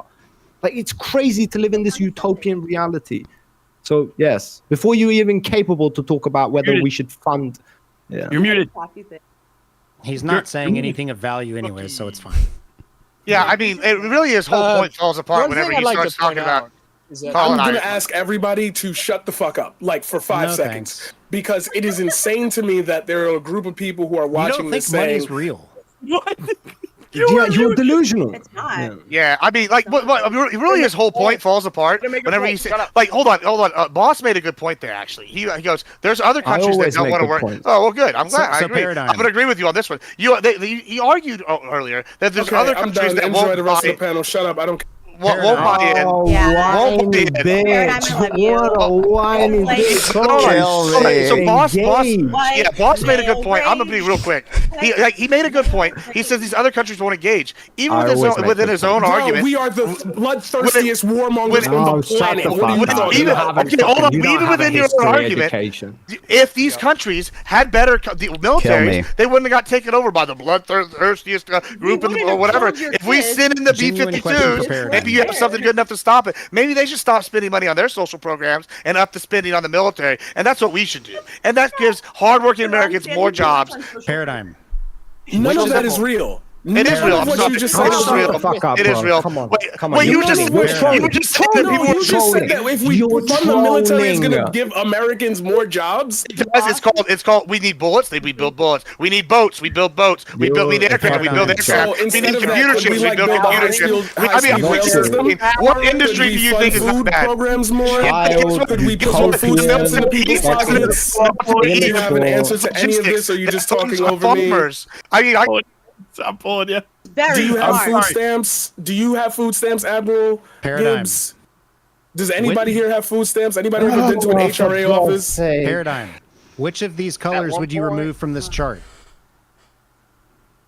These Why are the would you these are remove the an different entire- programs you're wanting to cut funding from to fund your things. So which one are you realize there cutting? Other programs within Before you even those, answer, right? I gotta There are hop other- in here. I don't know. You- I'm you looking. realize I have this Gibbs on was this. not I a can't liberal, see right? this, man. I can't see. Put the whole screen in. It's the Do different. not It's the have my different. fucking Sherlock Holmes different magnifying glass divisions to of the read this military. tiny ass thing. No one can He tell what the basically fuck is you're showing- talking about. He's basically showing like different divisions of the military. So one is Thank Navy, you, one Maddie. is Army. Yeah, one Maddie, is hold on. Air I know what Force. the fuck You you're doing. couldn't I can't answer it fucking before, see but it. now it's very obvious. Because I'm not going to eliminate an entire wing Because of I the can't Yeah. fucking see and read what he's putting up to look at, Maddie. Shut the fuck up. God, Probably gonna Oh, say I it love better. this. I love putting this. things Let's on a go. tiny screen that people Let's need to fucking read. go. That don't What's show fun- up when they get Monitor? pre-encoded. What's Stop. funny You here want me to is buy you a Maddie can pixel? read it and you can't. Base. Yeah, You've and I'm the one. No, Maddie can't read anything. She Thank can't you for answer the questions. 100 bits, Read. Zach. I really Stop appreciate putting it. it Free in. money. Let's fucking go. She didn't read it on Okay, the here's screen something that I'd either. like to ask. Here's She something I'd like called to you a ask. fucking your fucking Maddie forehead. specifically. Next person. Here's That's something. a personal attack. Here is something that I'd from like the to ask. moderator. Can't read. Yeah. Can you guys hear me? Going back.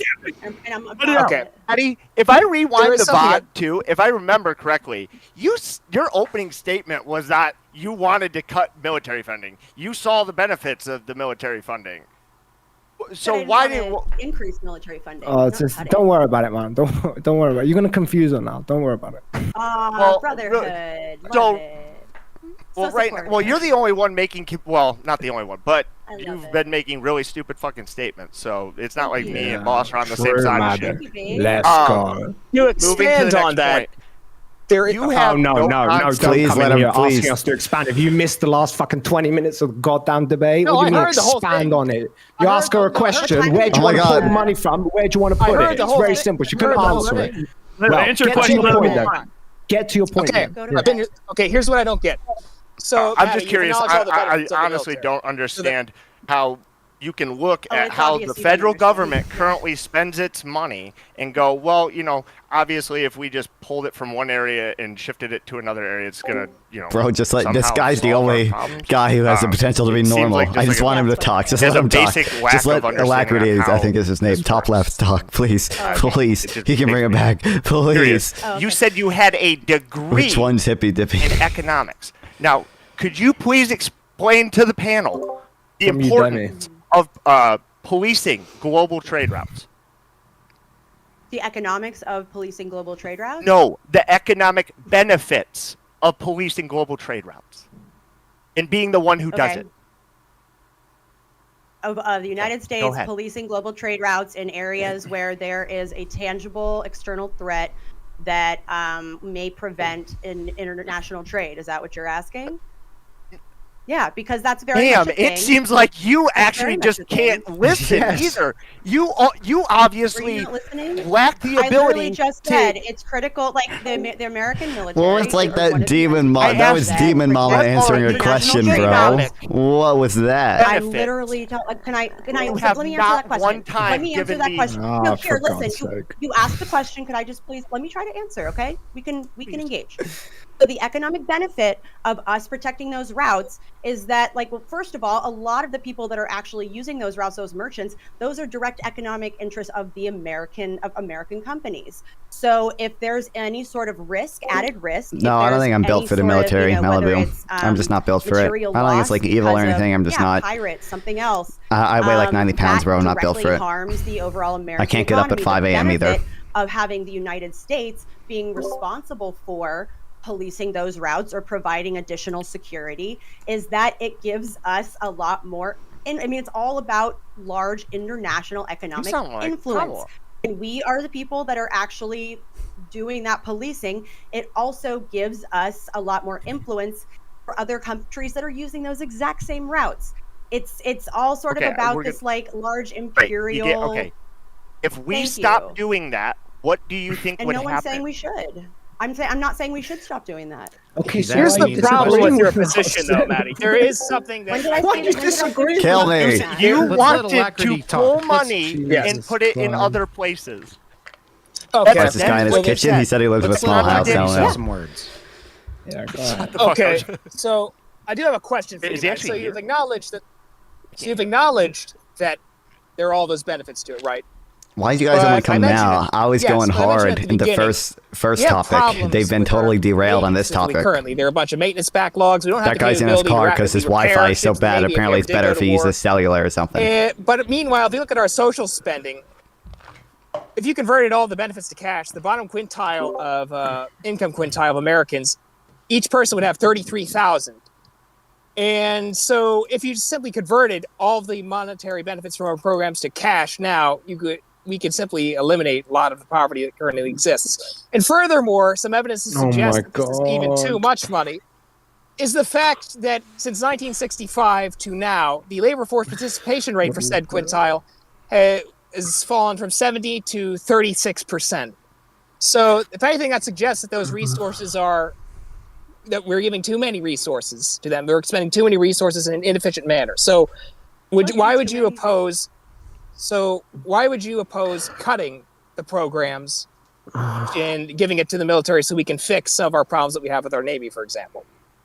Well, again, when I talk about military spending in general, I am not necessarily saying like, oh no, we need to make huge cuts. What I'm saying is that in a lot of the ways we are currently spending in the military, we don't necessarily need, we could reallocate a lot of that spending, because I think you're 100% right. Things like maintenance to legacy ships, to a lot of our existing infrastructure, that is absolutely a worthy military cause. Investing in Army Engineering Corps, that's a massive force that can do large scale infrastructure projects. That is a worthy thing to invest in. Investing in our VA and like actually supporting veterans and taking care of people who have served our country, that is absolutely worthy of getting increased spending. However, where so much of our spending goes is to developing more weapons, producing more things. Like, we don't need that. We already outspend every other country on earth. I think like 2 times over. That's not what is contributing to our safety. So while maintaining these existing programs that are absolutely worthwhile and have a tangible impact. I'm sorry, boss. Did you have something to say? You keep contradicting yourself. Here's the problem, though, right? It's driving me fucking mental. You're driving me fucking mental. I'm literally going to start scratching the fucking walls any second now. Like, the reality is, Maddie. Oh, okay. I'll do the thing you do. Have you stopped talking now? Huh? Have you done it? Huh? Okay, shut the fuck up. The reality is, though, that do you have a problem with military spending? Do you have a problem with the military spending? Yes or no? Yes or no? How it's allocated.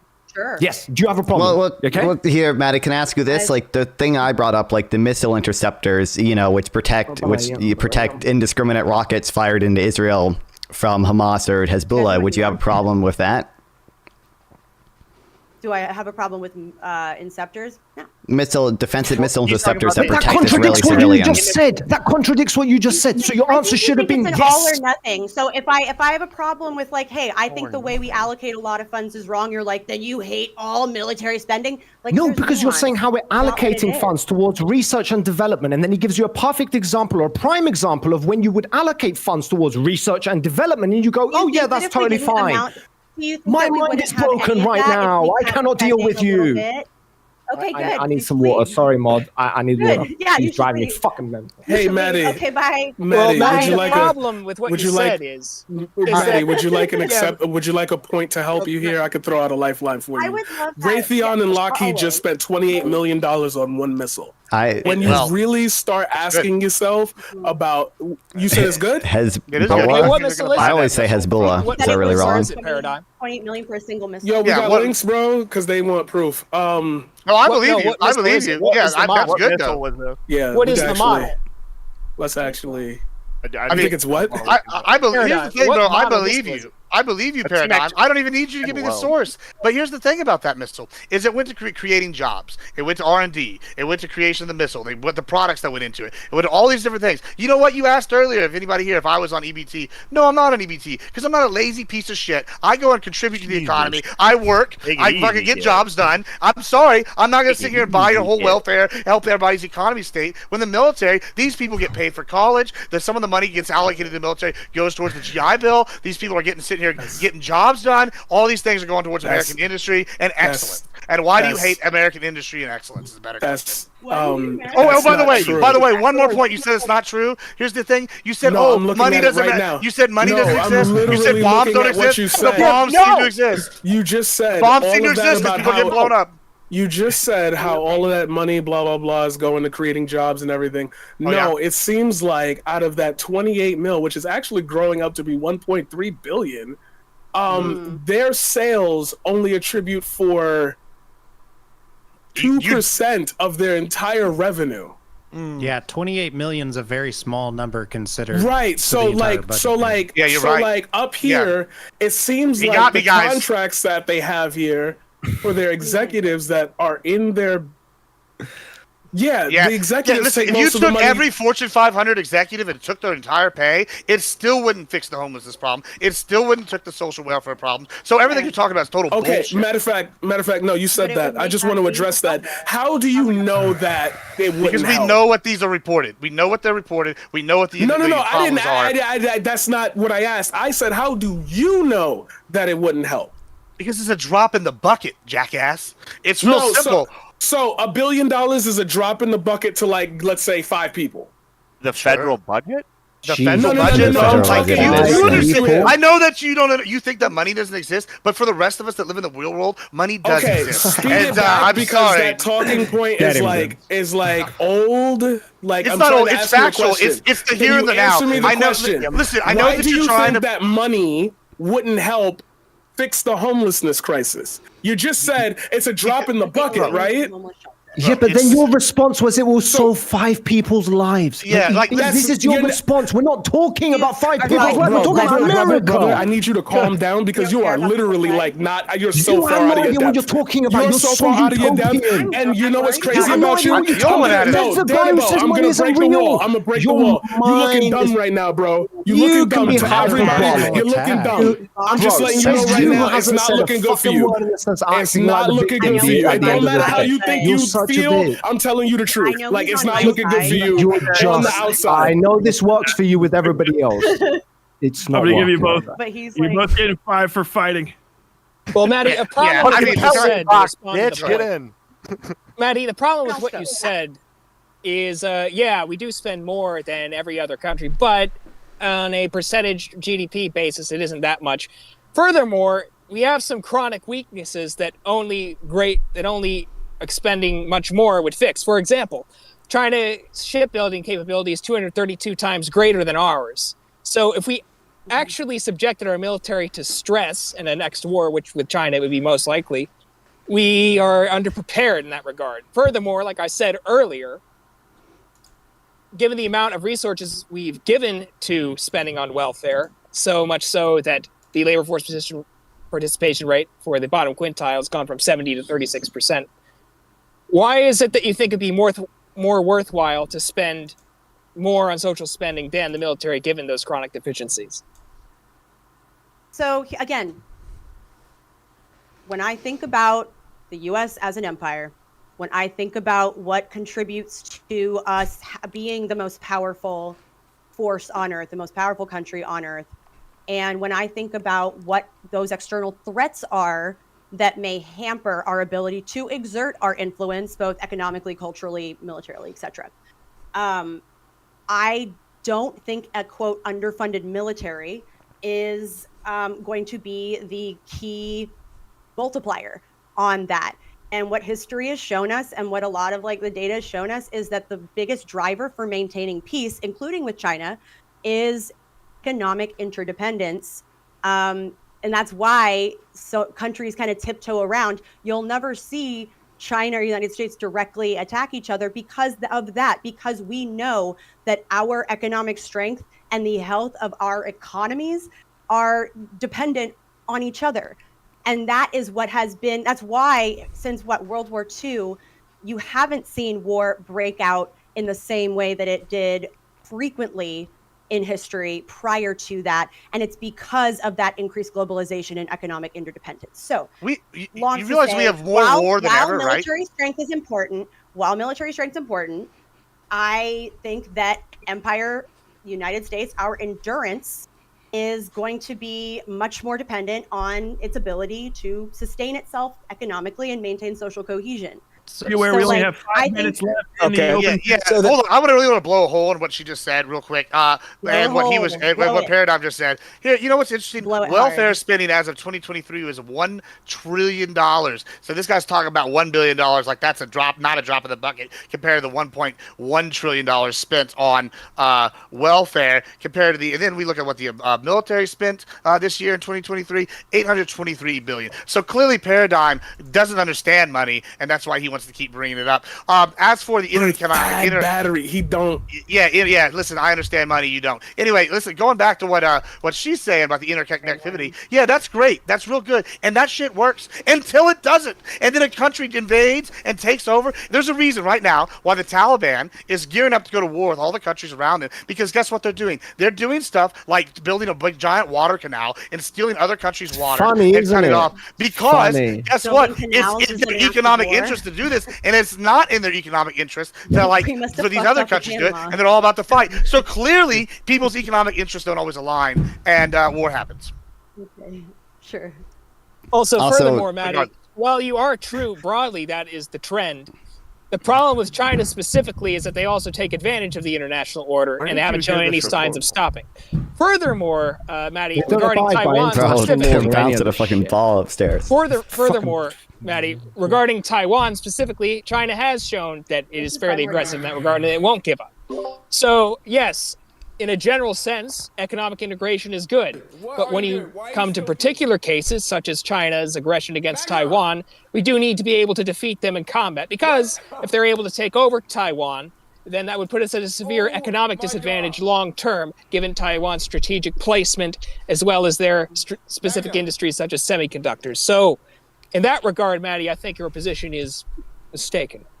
This is And the just to add problem, on to though, that, if you because think we're- globalization is good, you should probably want the U.S. to defend trade routes, right? Exactly. This is the problem. You keep pointing at the United States. If you could roll back the tape and point out when I said I don't want us to have any presence anywhere. Then it's This fine. VOD will be available on Yeah, West but Side then you Tyler also Live. say that it provides benefits for the United States, and it actually works in their benefit, considering that the super. Everything you say Which is just why I don't wanna- contradicts itself. which is why I don't know. wanna- Maybe you didn't say that, reality is- Maddie. Honestly, I zoned out when everyone was screaming. No, so. she did. She did. The reality I is, though, literally did it that once. you're looking at the I'll give you United States as saying $10,000 bad. if you can You're saying identify. United States bad, and then you're saying draw money from the military, and then devote it to $10,000 five fucking poor I said I don't people, wanna and then somehow you're going to control achieve water the fucking good result for your country. The reality is, even if you do that, United States, will China, will Russia, will the fucking Middle East? No, they've never abided by fucking international make law. up things That that was you it. Oh, said, right, too. bro. Oh, you're okay with fucking jumping in people's sentences. You know, Boss was talking about how much he loves candy corn. We're going to start talking Maddie, are we? He Brilliant. loves Nothing candy said, corn. nothing insulted. And it was almost embarrassing zero how much he substance. loves candy corn. Okay, well, this is off topic. One thing. God It's like, forbid. Boss, that's not the topic.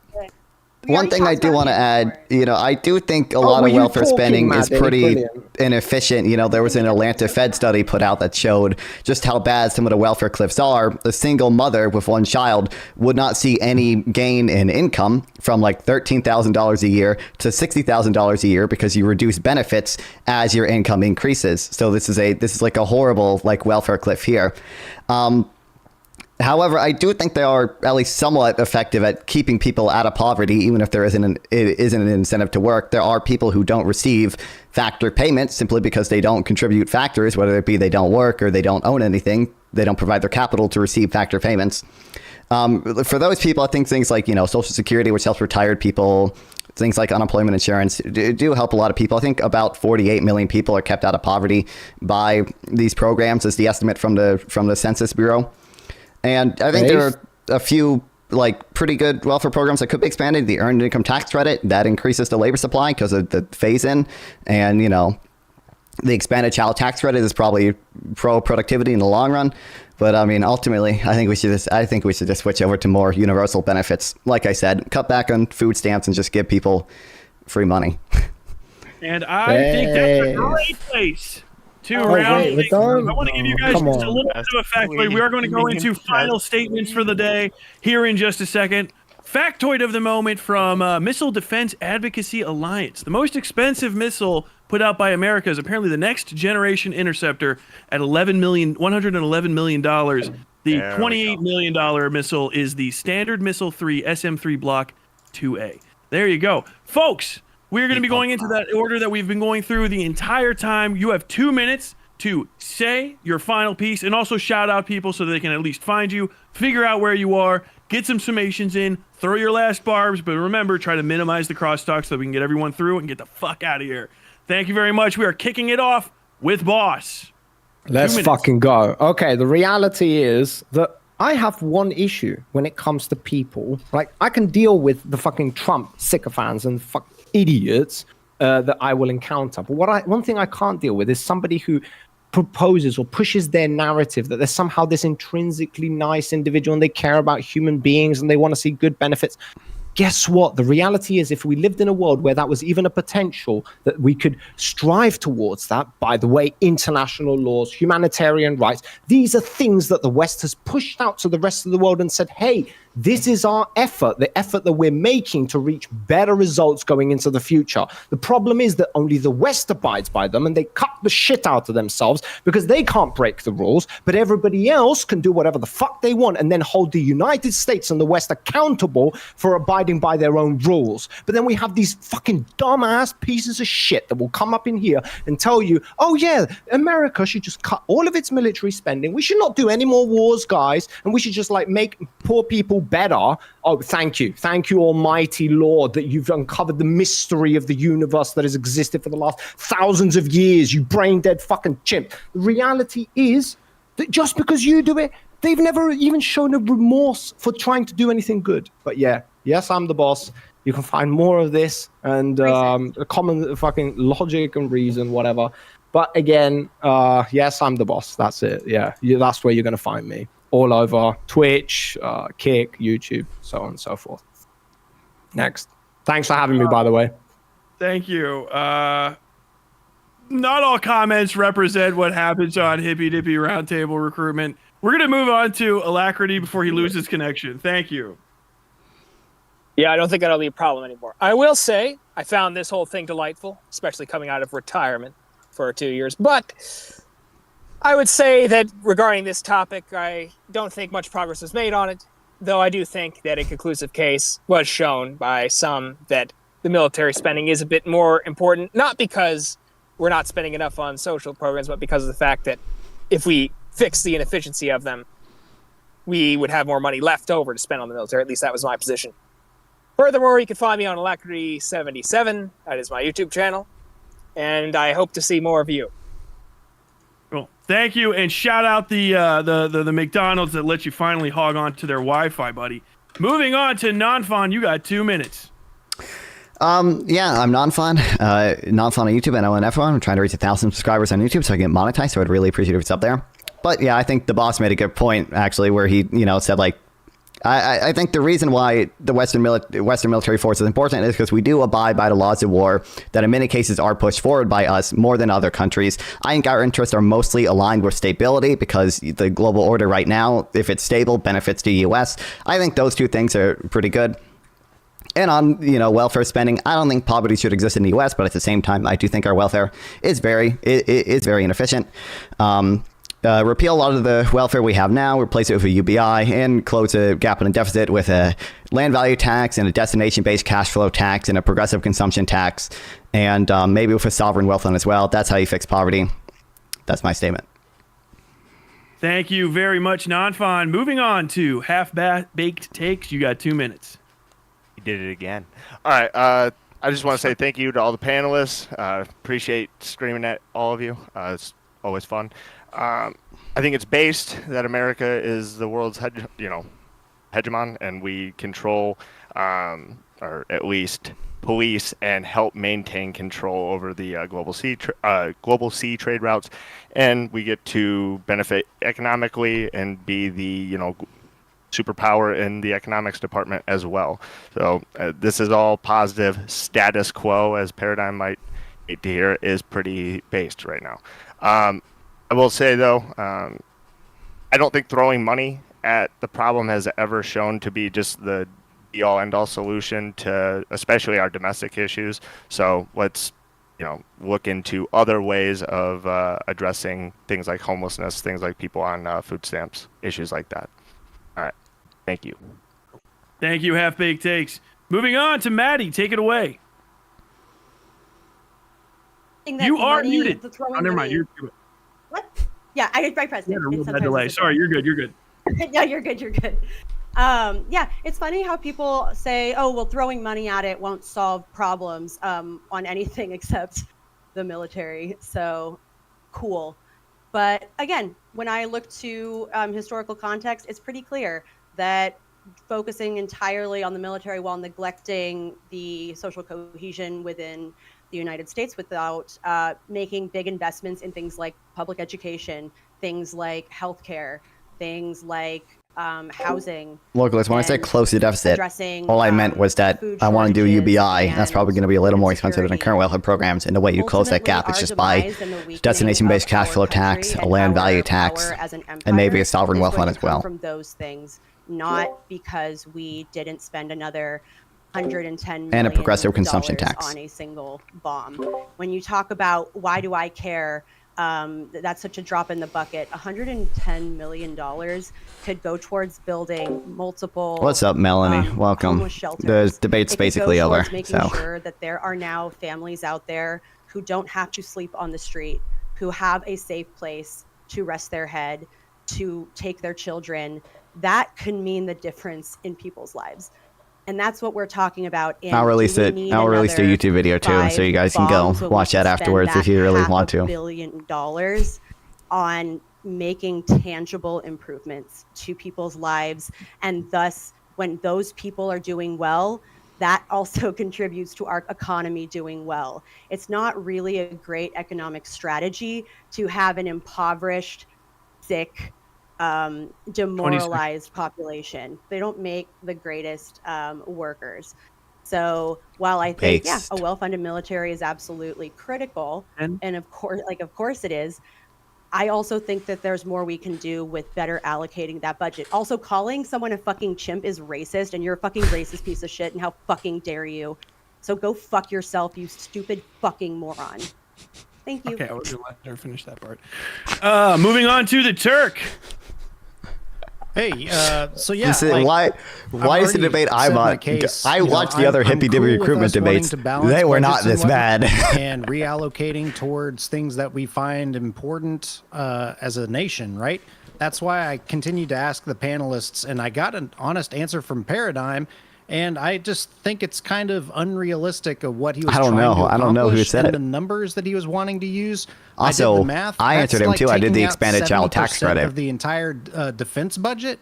So it's not just like cutting corners. That's like getting rid of the Air Force and getting rid of the Navy and the Marine Corps and the Coast Guard. So he's talking about for the military budget. I gave him an answer for really where else should we spend. Actual arguments that are not just like wishful thinking, chimps, I think. Right? I don't know. When they were all screaming, I barely paid attention. I apologized in the past one. My data was bad, and I apologized to boss.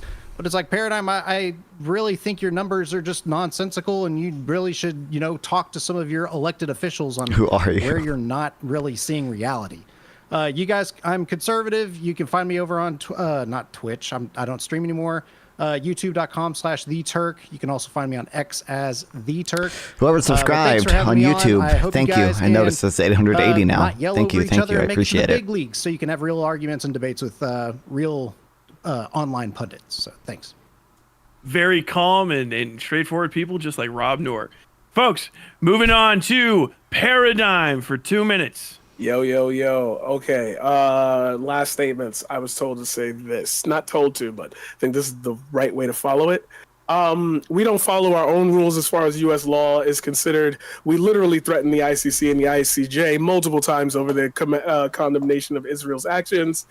All the White House press briefings have literally been attacking the journalists, saying, we would understand that you'd like us to see just ending our support to Israel, but that won't happen. Matt Miller verbatim said that word for word. The idea of us being the stable forces in countries all around the world makes no sense when we are literally debating whether or not we want a piece of shit or a dildo as a president. And other countries aren't even fucking democracies. State Department, because you're great State Department talking heads. We literally asked the White House, why aren't we following lay laws? And after the White House gave its clearly stupid ass answer, the guy who wrote the laws says that the U.S. are not following them. So, I don't know who we're listening to here, but that's on to y'all. You brought up the last thing I think that to bring up is the missile thing. I appreciate you bringing up that link. And you had said I should find my figures and talk to my representatives about living in reality. Okay, great idea about the missiles. Only thing is, how many of those can you make? I don't remember. Maybe make one less a year, and you can afford about 100 homes. I don't know where it was lost in translation that this wasn't the easy solution, but I was trying to treat y'all like adults. 30 seconds. Feel like that wasn't happening. So basically, in many cities around the U.S., empty Airbnbs outnumber the homeless. Capitalism, imperialism, things that we have to deal with on a daily basis. Before you start spending your money to bomb other places, focus here. Isn't that what you want to make America great again? No, I want to Thank bomb other you places. very much. And last Before you but go to not homeless housing. least, It's my Admiral position. Gibbs. Yeah, I mean, I don't even know where to start with all this. I guess I'll start with who I am. I'm Admiral Gibbs. I'm a conservative. You can find me on Twitch, Kick, everywhere, as Admiral Gibbs. Moving on, let's just do last thoughts. Yeah, these people, they don't know what they're talking about. First, we're talking about the cutting military spending.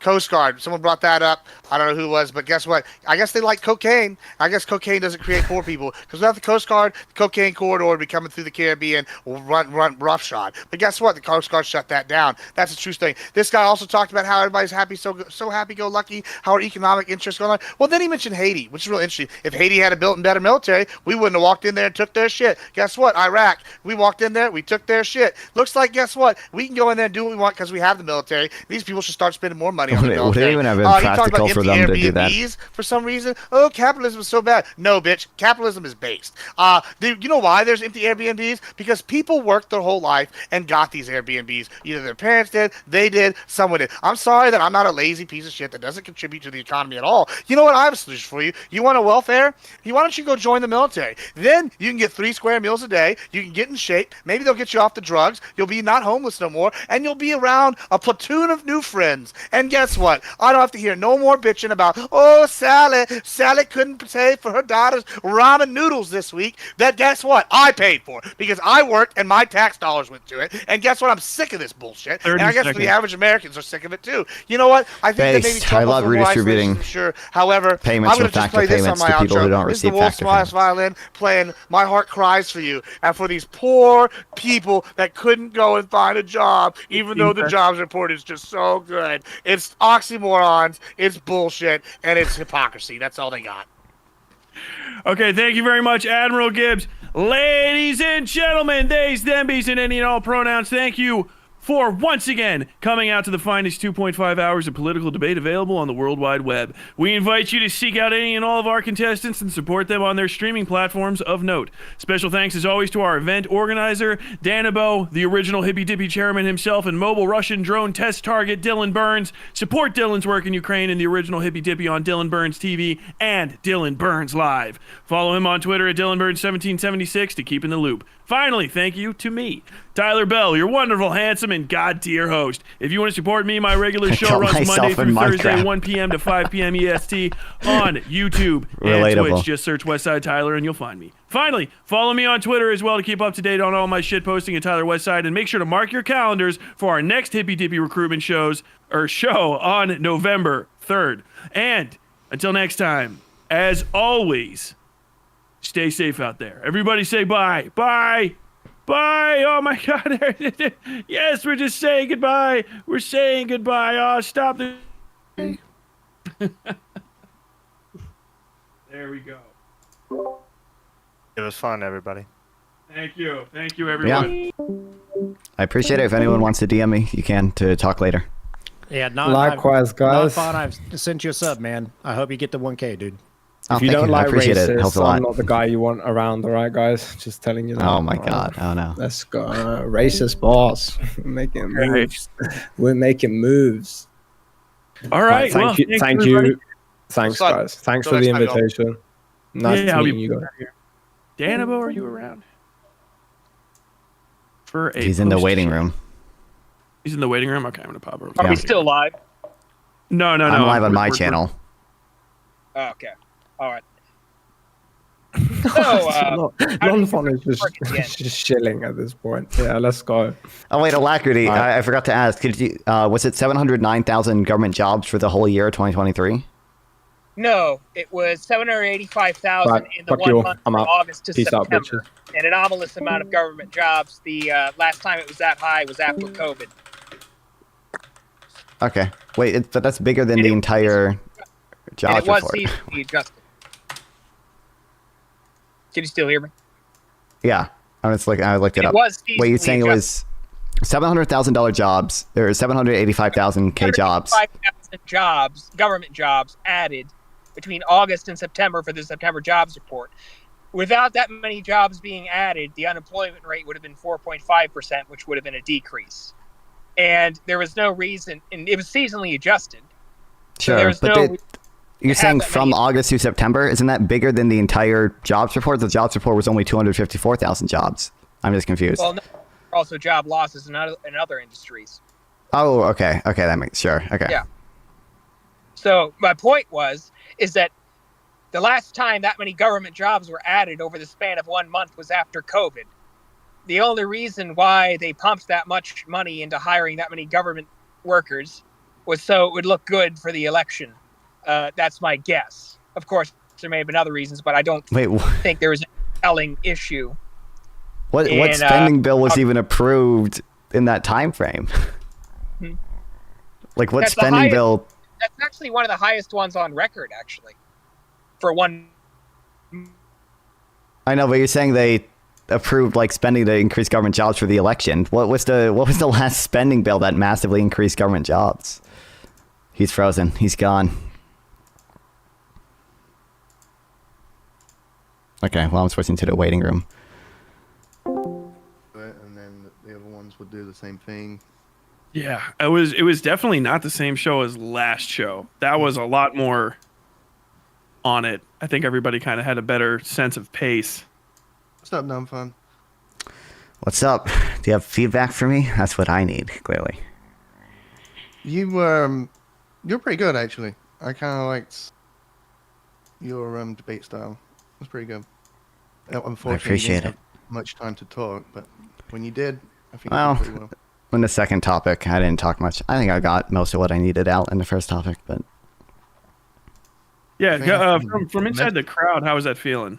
I was trying to keep it as focused as I could, but 8 people. I mean, I know. It felt like during the second topic, like they rambled on. They basically had like a meta conversation of like whether Maddie is answering the question for too long, and it's like, well, I don't really care about like the meta conversation between if Maddie's answering the question. I just care like the actual topic. Sorry about that. So, what was your response, Non-Fun? I forget. Yeah, I just wanted him to clarify one thing. Dylan, What, are we all chilling in here? Is that what's going on? I told him I would stay live to give feedback because that was a mess. What was that? I said I would stay live to give feedback because that was a bit of a mess. Was it? I didn't get to watch most of it. I heard that somebody got called a gorilla or a monkey or something. I don't know if it was necessarily direct. No one's going to be of the assumption of anything other than the boss called Paradigm a chimp, which is no good. Oh. That's a very non-bot thing to do. Sorry? So, Non-Fun, what was the thing you wanted to clarify? Well, I didn't remember what time frame you were talking about adding 700,000 government jobs. The But you clarified. 785,000 jobs were government jobs that was added over a span of 1 month. Oh, 1 month, sure, okay. That was and if you look at table A8, you can see All right, this. I'm kicking them into another room if they want to keep it going. Can you take that to another room, man? This is not that. It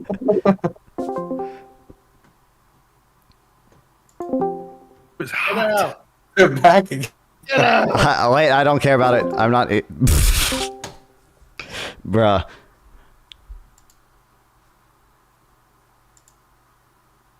For his Wi-Fi's acting up, he ain't even here. Oh, I'm going back to my server, dude.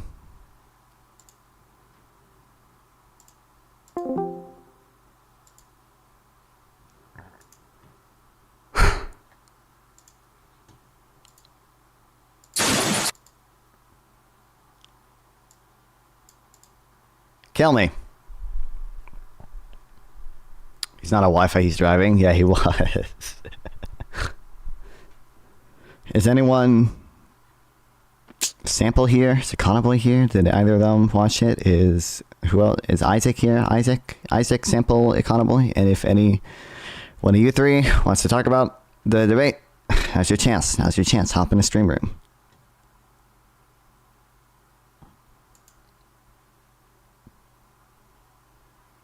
I don't think they don't support me. Isaac doesn't support me. Confirmed. It's probably 3G.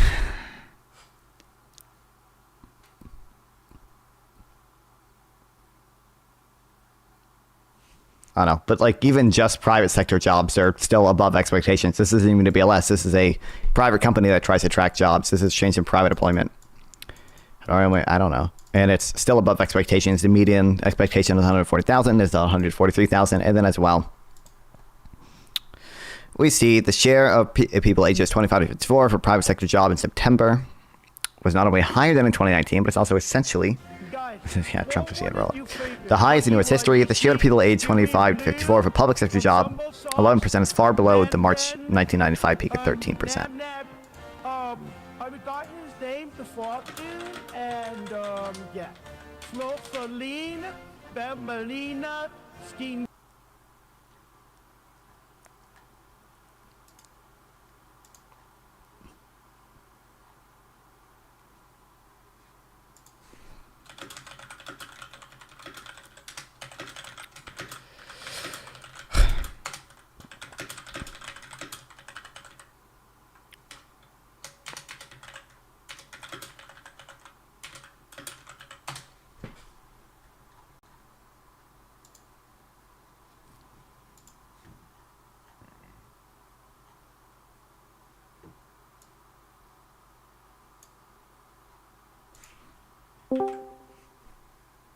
Oh, hello. Who is this? Sample? What's up? What's up, my guy? I just like came back home. I'm gonna go in like 10 minutes or something. But I just opened YouTube, saw your stream. Skipped to a random point in time. I heard someone say, "U.S. imperialism bad. I have friends who died in Gaza. Imperialism, blah blah blah. Money on military." That was the second topic. I didn't really engage much with that. But that's dumb. You should do some FP. Defend the military-industrial complex. Be Raytheon. I mean, I did a little, but I don't know. Most of it, there were like 2 people there that were against military spending, and like everyone else was pretty for it. And then, like, okay, that's good. Yeah, we didn't talk about like welfare that much either, because no one wants to talk about that apparently. But I don't know. I felt like in the first topic I did pretty well. I got out basically exactly what I needed to debunk people. Yeah. I don't know. Yeah. One person keeps repeating the government jobs things to me. It's like, oh, in September he cited a number I didn't know. Oh, wait, did you make the case that it's like totally retarded? Well, he said that, from August to September there were like 700,000 government jobs or whatever. It's like, is that seasonally adjusted? Because if it's not seasonally adjusted, it's going to include like all the teachers' payrolls, and like obviously that spiked. And then I quoted, I don't know if he just didn't hear me or whatever. Like I quoted, there's one agency that tracks only private. It's an agency separate from the BLS. It's a private agency, APD employment or something. And their estimate was 143,000, which is still above expectations for private sector jobs. And that's private sector jobs only. And I quoted like, if you just put government employees over non-farm payrolls, like it's lower than it was in 2019, right, continuing the downward trend. And then also that private sector prime-age employment is basically at an all-time high. Like it's at, yeah, but these people don't know what they're talking about. To them it's just like, was anyone there like you doing the they're cheating the numbers, making them up or something? Gibbs did it a little bit, but like he just seemed to change his position. Like as soon as I like brought it up, he was just like, well, more people are on food stamps, and I'm like, okay, brother, doesn't really. No way, bro. Did you ask anyone? Can you name one person in the BLS? No, I should have, but I didn't really. That's my favorite question, because it's like always people are saying like, it's conspiracy, and then it's like, oh, who's the head of the CIA? They don't know. It's like, oh, awesome. Yeah. Yeah, I don't know. I feel like it went well, but I don't know. I'll upload it, and then I'll get people to watch it, and then more people can talk to me later. Right. But right, that's good. That's good. No, I mean, but what what were some of the points you think went well in the debate? For me? Yeah. Like I feel like I did well on the government job thing still, but I feel like I did on the immigration thing. I feel like I did well on the revisions thing. I feel like I did well. Right. I feel like we didn't talk about poverty that much, but in the second topic, I feel like I did like fine for the like 3 sentences I got out about how welfare actually does seem to reduce poverty. Of course. Of course. Do you know I feel like a do you few know things. wait, do you know the poverty measurement, the supplementary poverty Supplemental whatever? poverty measurement, yeah. Yeah, that's a good thing to cite, this study. Yeah. Say, I like, don't know. people I think I often quoted- say that the war on poverty failed, but that's because they That's look at because metrics we that revise excluded poverty the way. upward. It's a really easy thing to communicate too. It's like people often say the war on poverty failed because they use the official poverty metric that excludes the way, like, the methods by which that doesn't count the methods by which the war on poverty fought poverty. If we do include the methods but we used, we see that poverty Yeah. declined dramatically, statistically significantly so. It's like, yeah, that's a good thing. Yeah, I don't know. I really want to debate tariffs with people. It's like the easiest thing ever, and it's like obvious. It's like you learned this in Econ 101. Tariffs Yeah. bad, bro. But have you considered American manufacturing? Have you considered hurting China, hurting China, hurting China? Whoa. You know, funny thing is, Trump just said the other day that the enemy from within is a bigger enemy than China or Russia. I know, yeah. So it's like, how can these people both say, "Oh, I want to defeat China," and "Oh, I also want to help the American people," half of which are the enemy within, which is worse than China? It's like, oh, yeah, you're coherent. Yeah. God, I'm scared of a second term presidency. I want him to lose so fucking bad. You don't know. You probably know because I actually live in America. Okay. You know what? If Trump gets I'm elected, an you'll American just citizen. get more money for you are American, but I will. American That's how like selfless I am. Oh, that's true. I guess, yeah. Yeah, you want it just because you want Trump to win because your state like got rejected from FEMA loans, right? But Yeah. my state just gets money. That's awesome. He sent all the money from FEMA directly to Israel. Yeah, it makes The sense. loans, Okay. the loans, it's loans. The loans, yeah, the loans. And they're gonna take your Yeah. house if they don't. They don't repay The it. L in FEMA stands for loans. Yeah. No, I mean for real though. It's All crazy. But yeah, okay, no like crazy Trumpers in the debate or what? Well, I mean, Gibbs kind of is a crazy Trumper, but like I don't know, I ran through everything with him, not about Trump obviously, but about just like the BLS statistic stuff. Yeah. Right. I gotta You go should edit it. you should ask Dylan to do Jan 6th debate. Dylan to do what? What about Dylan? Does Dylan not? No, not debate Dylan, but do a hippy dippy with the Jan 6th. As about the Jan number. 6, sure. Yeah, and then you could like send it to Destiny and be like, "Hey, I watch you a lot, and I was on the Hippy Dippy podcast, and I totally destroyed these conservatives." And then maybe you build a bridge. Maybe you even end up on anything else or something. Maybe. I don't. Well, that's not. He's not flying me out to fucking Florida, bro, for my That's right. 8 viewer That's ads. right. But I know. Yeah, I don't I'm know. just saying. One day you'll build that Destiny bridge, and it's going to be glorious. It will. It will. Can't wait. That's true. Okay, what do you think of Peddling Prosperity? I assume you read all of it twice since I recommended it. Since you told me. I probably will read it. What is Peddling Prosperity about? Does it have stuff in poverty in there? I don't think poverty's good. Well, it's more about like, first he reviews like the conservative attack on Keynesianism. Does a pretty good job summarizing, rational expectations theory, monetarism, the Phillips curve, all that. And then, about rational expectations? I'm not really. I'm assuming it has something to do with inflation, but No, that's like no, it's not inflation expectations. It's like a school of thought that was like, look, the basic logic goes like this, okay? It was like an anti-Keynesian kind of school of thought that was popular. That basically goes like this, okay? It's like, okay, imagine we were Keynesian and we have like our recommendations for the central bank, okay? Now, either the central bank behaves in an expected fashion according to theory or not.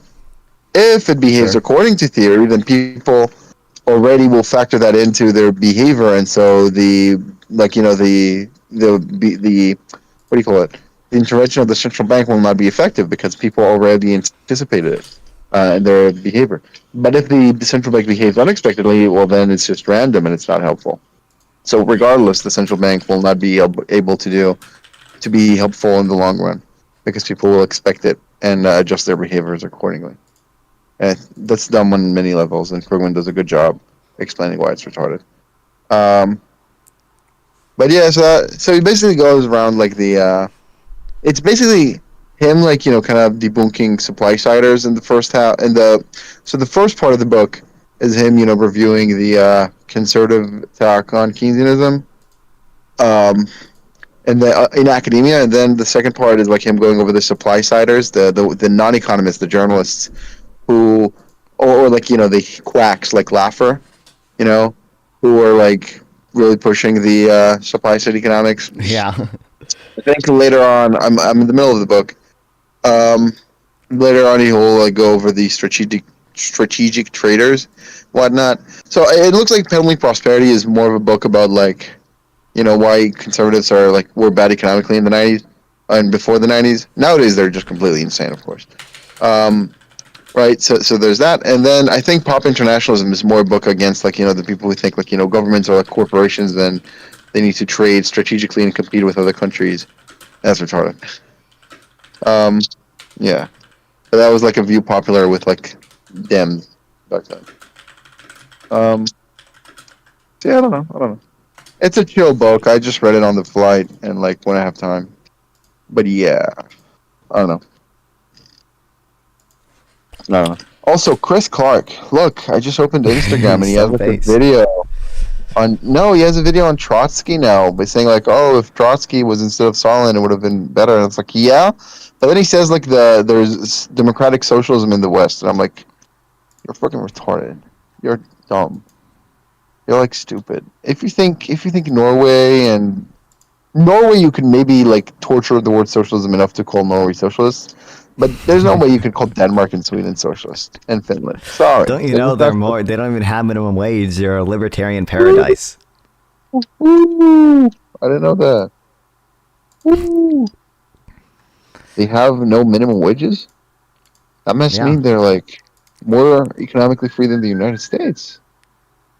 Wait. I'm starting to think. I'm starting to doubt. That's awesome. Dylan's still in the waiting room if you want to tell him anything else. I don't know if I have stuff to tell him. Other than, clearly I'm the best, so you should recruit me for the real show. That's right. I agree with that. I agree with that. But yeah. I mean, did anyone push back on the jobs thing? Was that like, did you request that topic? Did they request that topic? What do you mean? Did I request a topic for... Okay, wait, I gotta go. Like, I'll talk to you later. Bye bye. Damn. Talk to us later. Bye bye. Oh wow, good one, nice one, bro.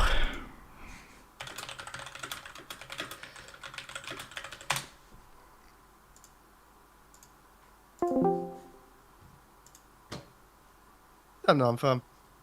What's up? Is that Dylan? You don't really get to watch it, right? So I don't know if you have advice. No, I didn't get to watch it. No, not really.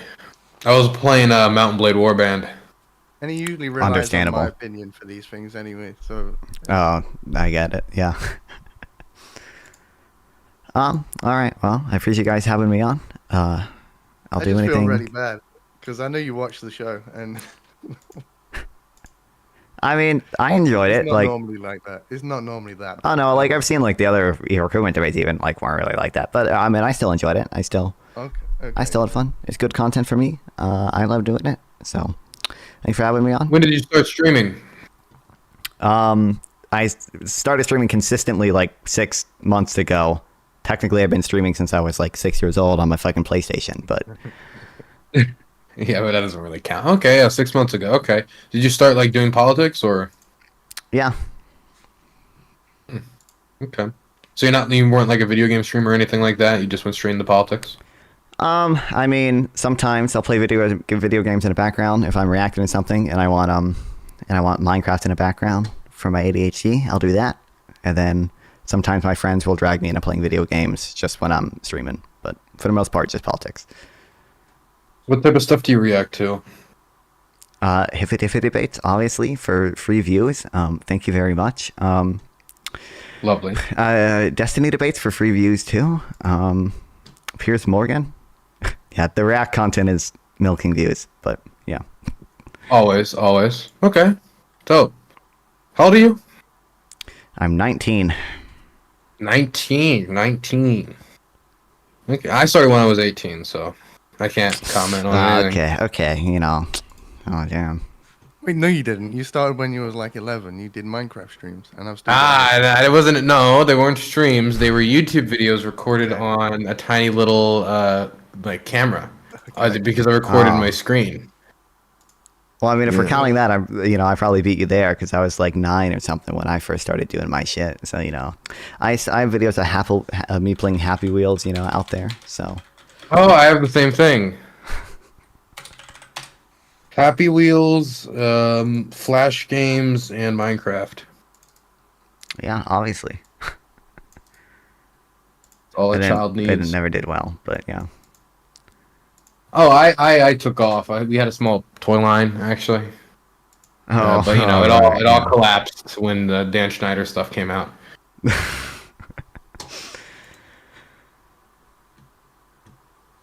Okay, what man. The hell is well, it was nice to meet you, man. Yeah, it's nice to meet you too. Yeah, hope to. I'll do anything you need to do, or need me to do in the future. I look forward to doing. Really enjoyed it. All right. See you guys. Thank you.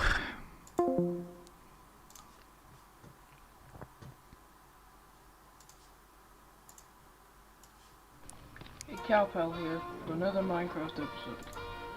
The other 2 episodes, I got a dare for my first 3 episodes. I just want to say my first channel. This is my first channel, Bagel Fawn. I'm just saying. 10 subscribers versus Dylan, 3 subscribers.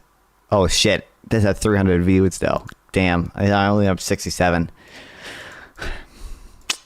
You win some, you lose some. Okay. Plus, he doesn't have a cool minion costume. And welcome to Happy Wheels. So, let's get right into the game. Okay, first one, arena fight. Subscribers bigger flex, true. Billy? What's the issue? This is peak non-fun content. Yeah, that's me. Billy! Seriously though, I don't care about Billy. Well, did you actually edit this? Can I? Kind of. It's not letting me. The screen recording software I had just let me pause it. I was using like ice cream screen recorder, so like I would pause it. I didn't actually use any editing software. I would just pause the recording and start it again later. Kid? So I got the same haircut. Crazy. Kinda, yeah, I guess. He stabbed me in the chest. I mean, he also stabbed himself in the head, so he's dead. But he stabbed me in the chest. I seek revenge. So you can see, like, I just paused it until I restarted. At one point, my mom walks in and I pause it. I don't know where it is. I don't know if I'll have it. But it's very clear I was just trying to hide from my mom. Cowpel here for another. I'm gonna add some more stuff like Butter Guardians and stuff like that. But this says welcome to Butter Skyland. Instead of Island, Skyland. Anyway, I guess I didn't have Butter Skyland though. Butter tree. The butter tree, bro. Also, put in here all these that look anything like butter or is butter. I'm also gonna put dispensers that dispense butter right here. As you can see, I am preparing those. This is butter. It's gonna dispense butter too, and I don't know what butter yet, but it's going to be butter. Butter. Anyway, now this is squid jail. I pull this over, and the squid goes in it. Yeah. Hey. He's got a fucking squid jail, bro. Hey. No, I didn't do anything wrong. Yes, you did. What? What did I do wrong? You're squid. That's what you did wrong. I didn't do anything wrong. Ow. What are you doing? Ow. Why is it supposed to be? I don't know, bro. Wait, is that actually? This guy must have changed this guy. His Minecraft got outed. Time lights, yeah. Canon event, bro. Because they're squids.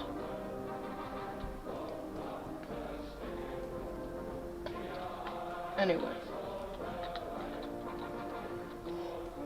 See it like. Well, I would stream for longer, but A, I have to edit this to get it out as soon as possible, and B, I have to, my parents aren't here right now, I have to take care of my fucking brothers. I appreciate streaming. Love you guys watch the stream. Fun stream today. Big stream today.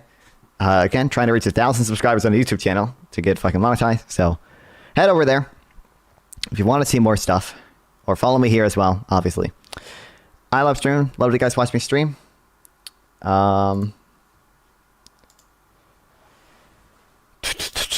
Head over to, I guess, Hutch. Check memes. No, I think I saw it earlier. I don't know. But again, I appreciate streaming. Love you guys watching the stream. I will stream again tomorrow.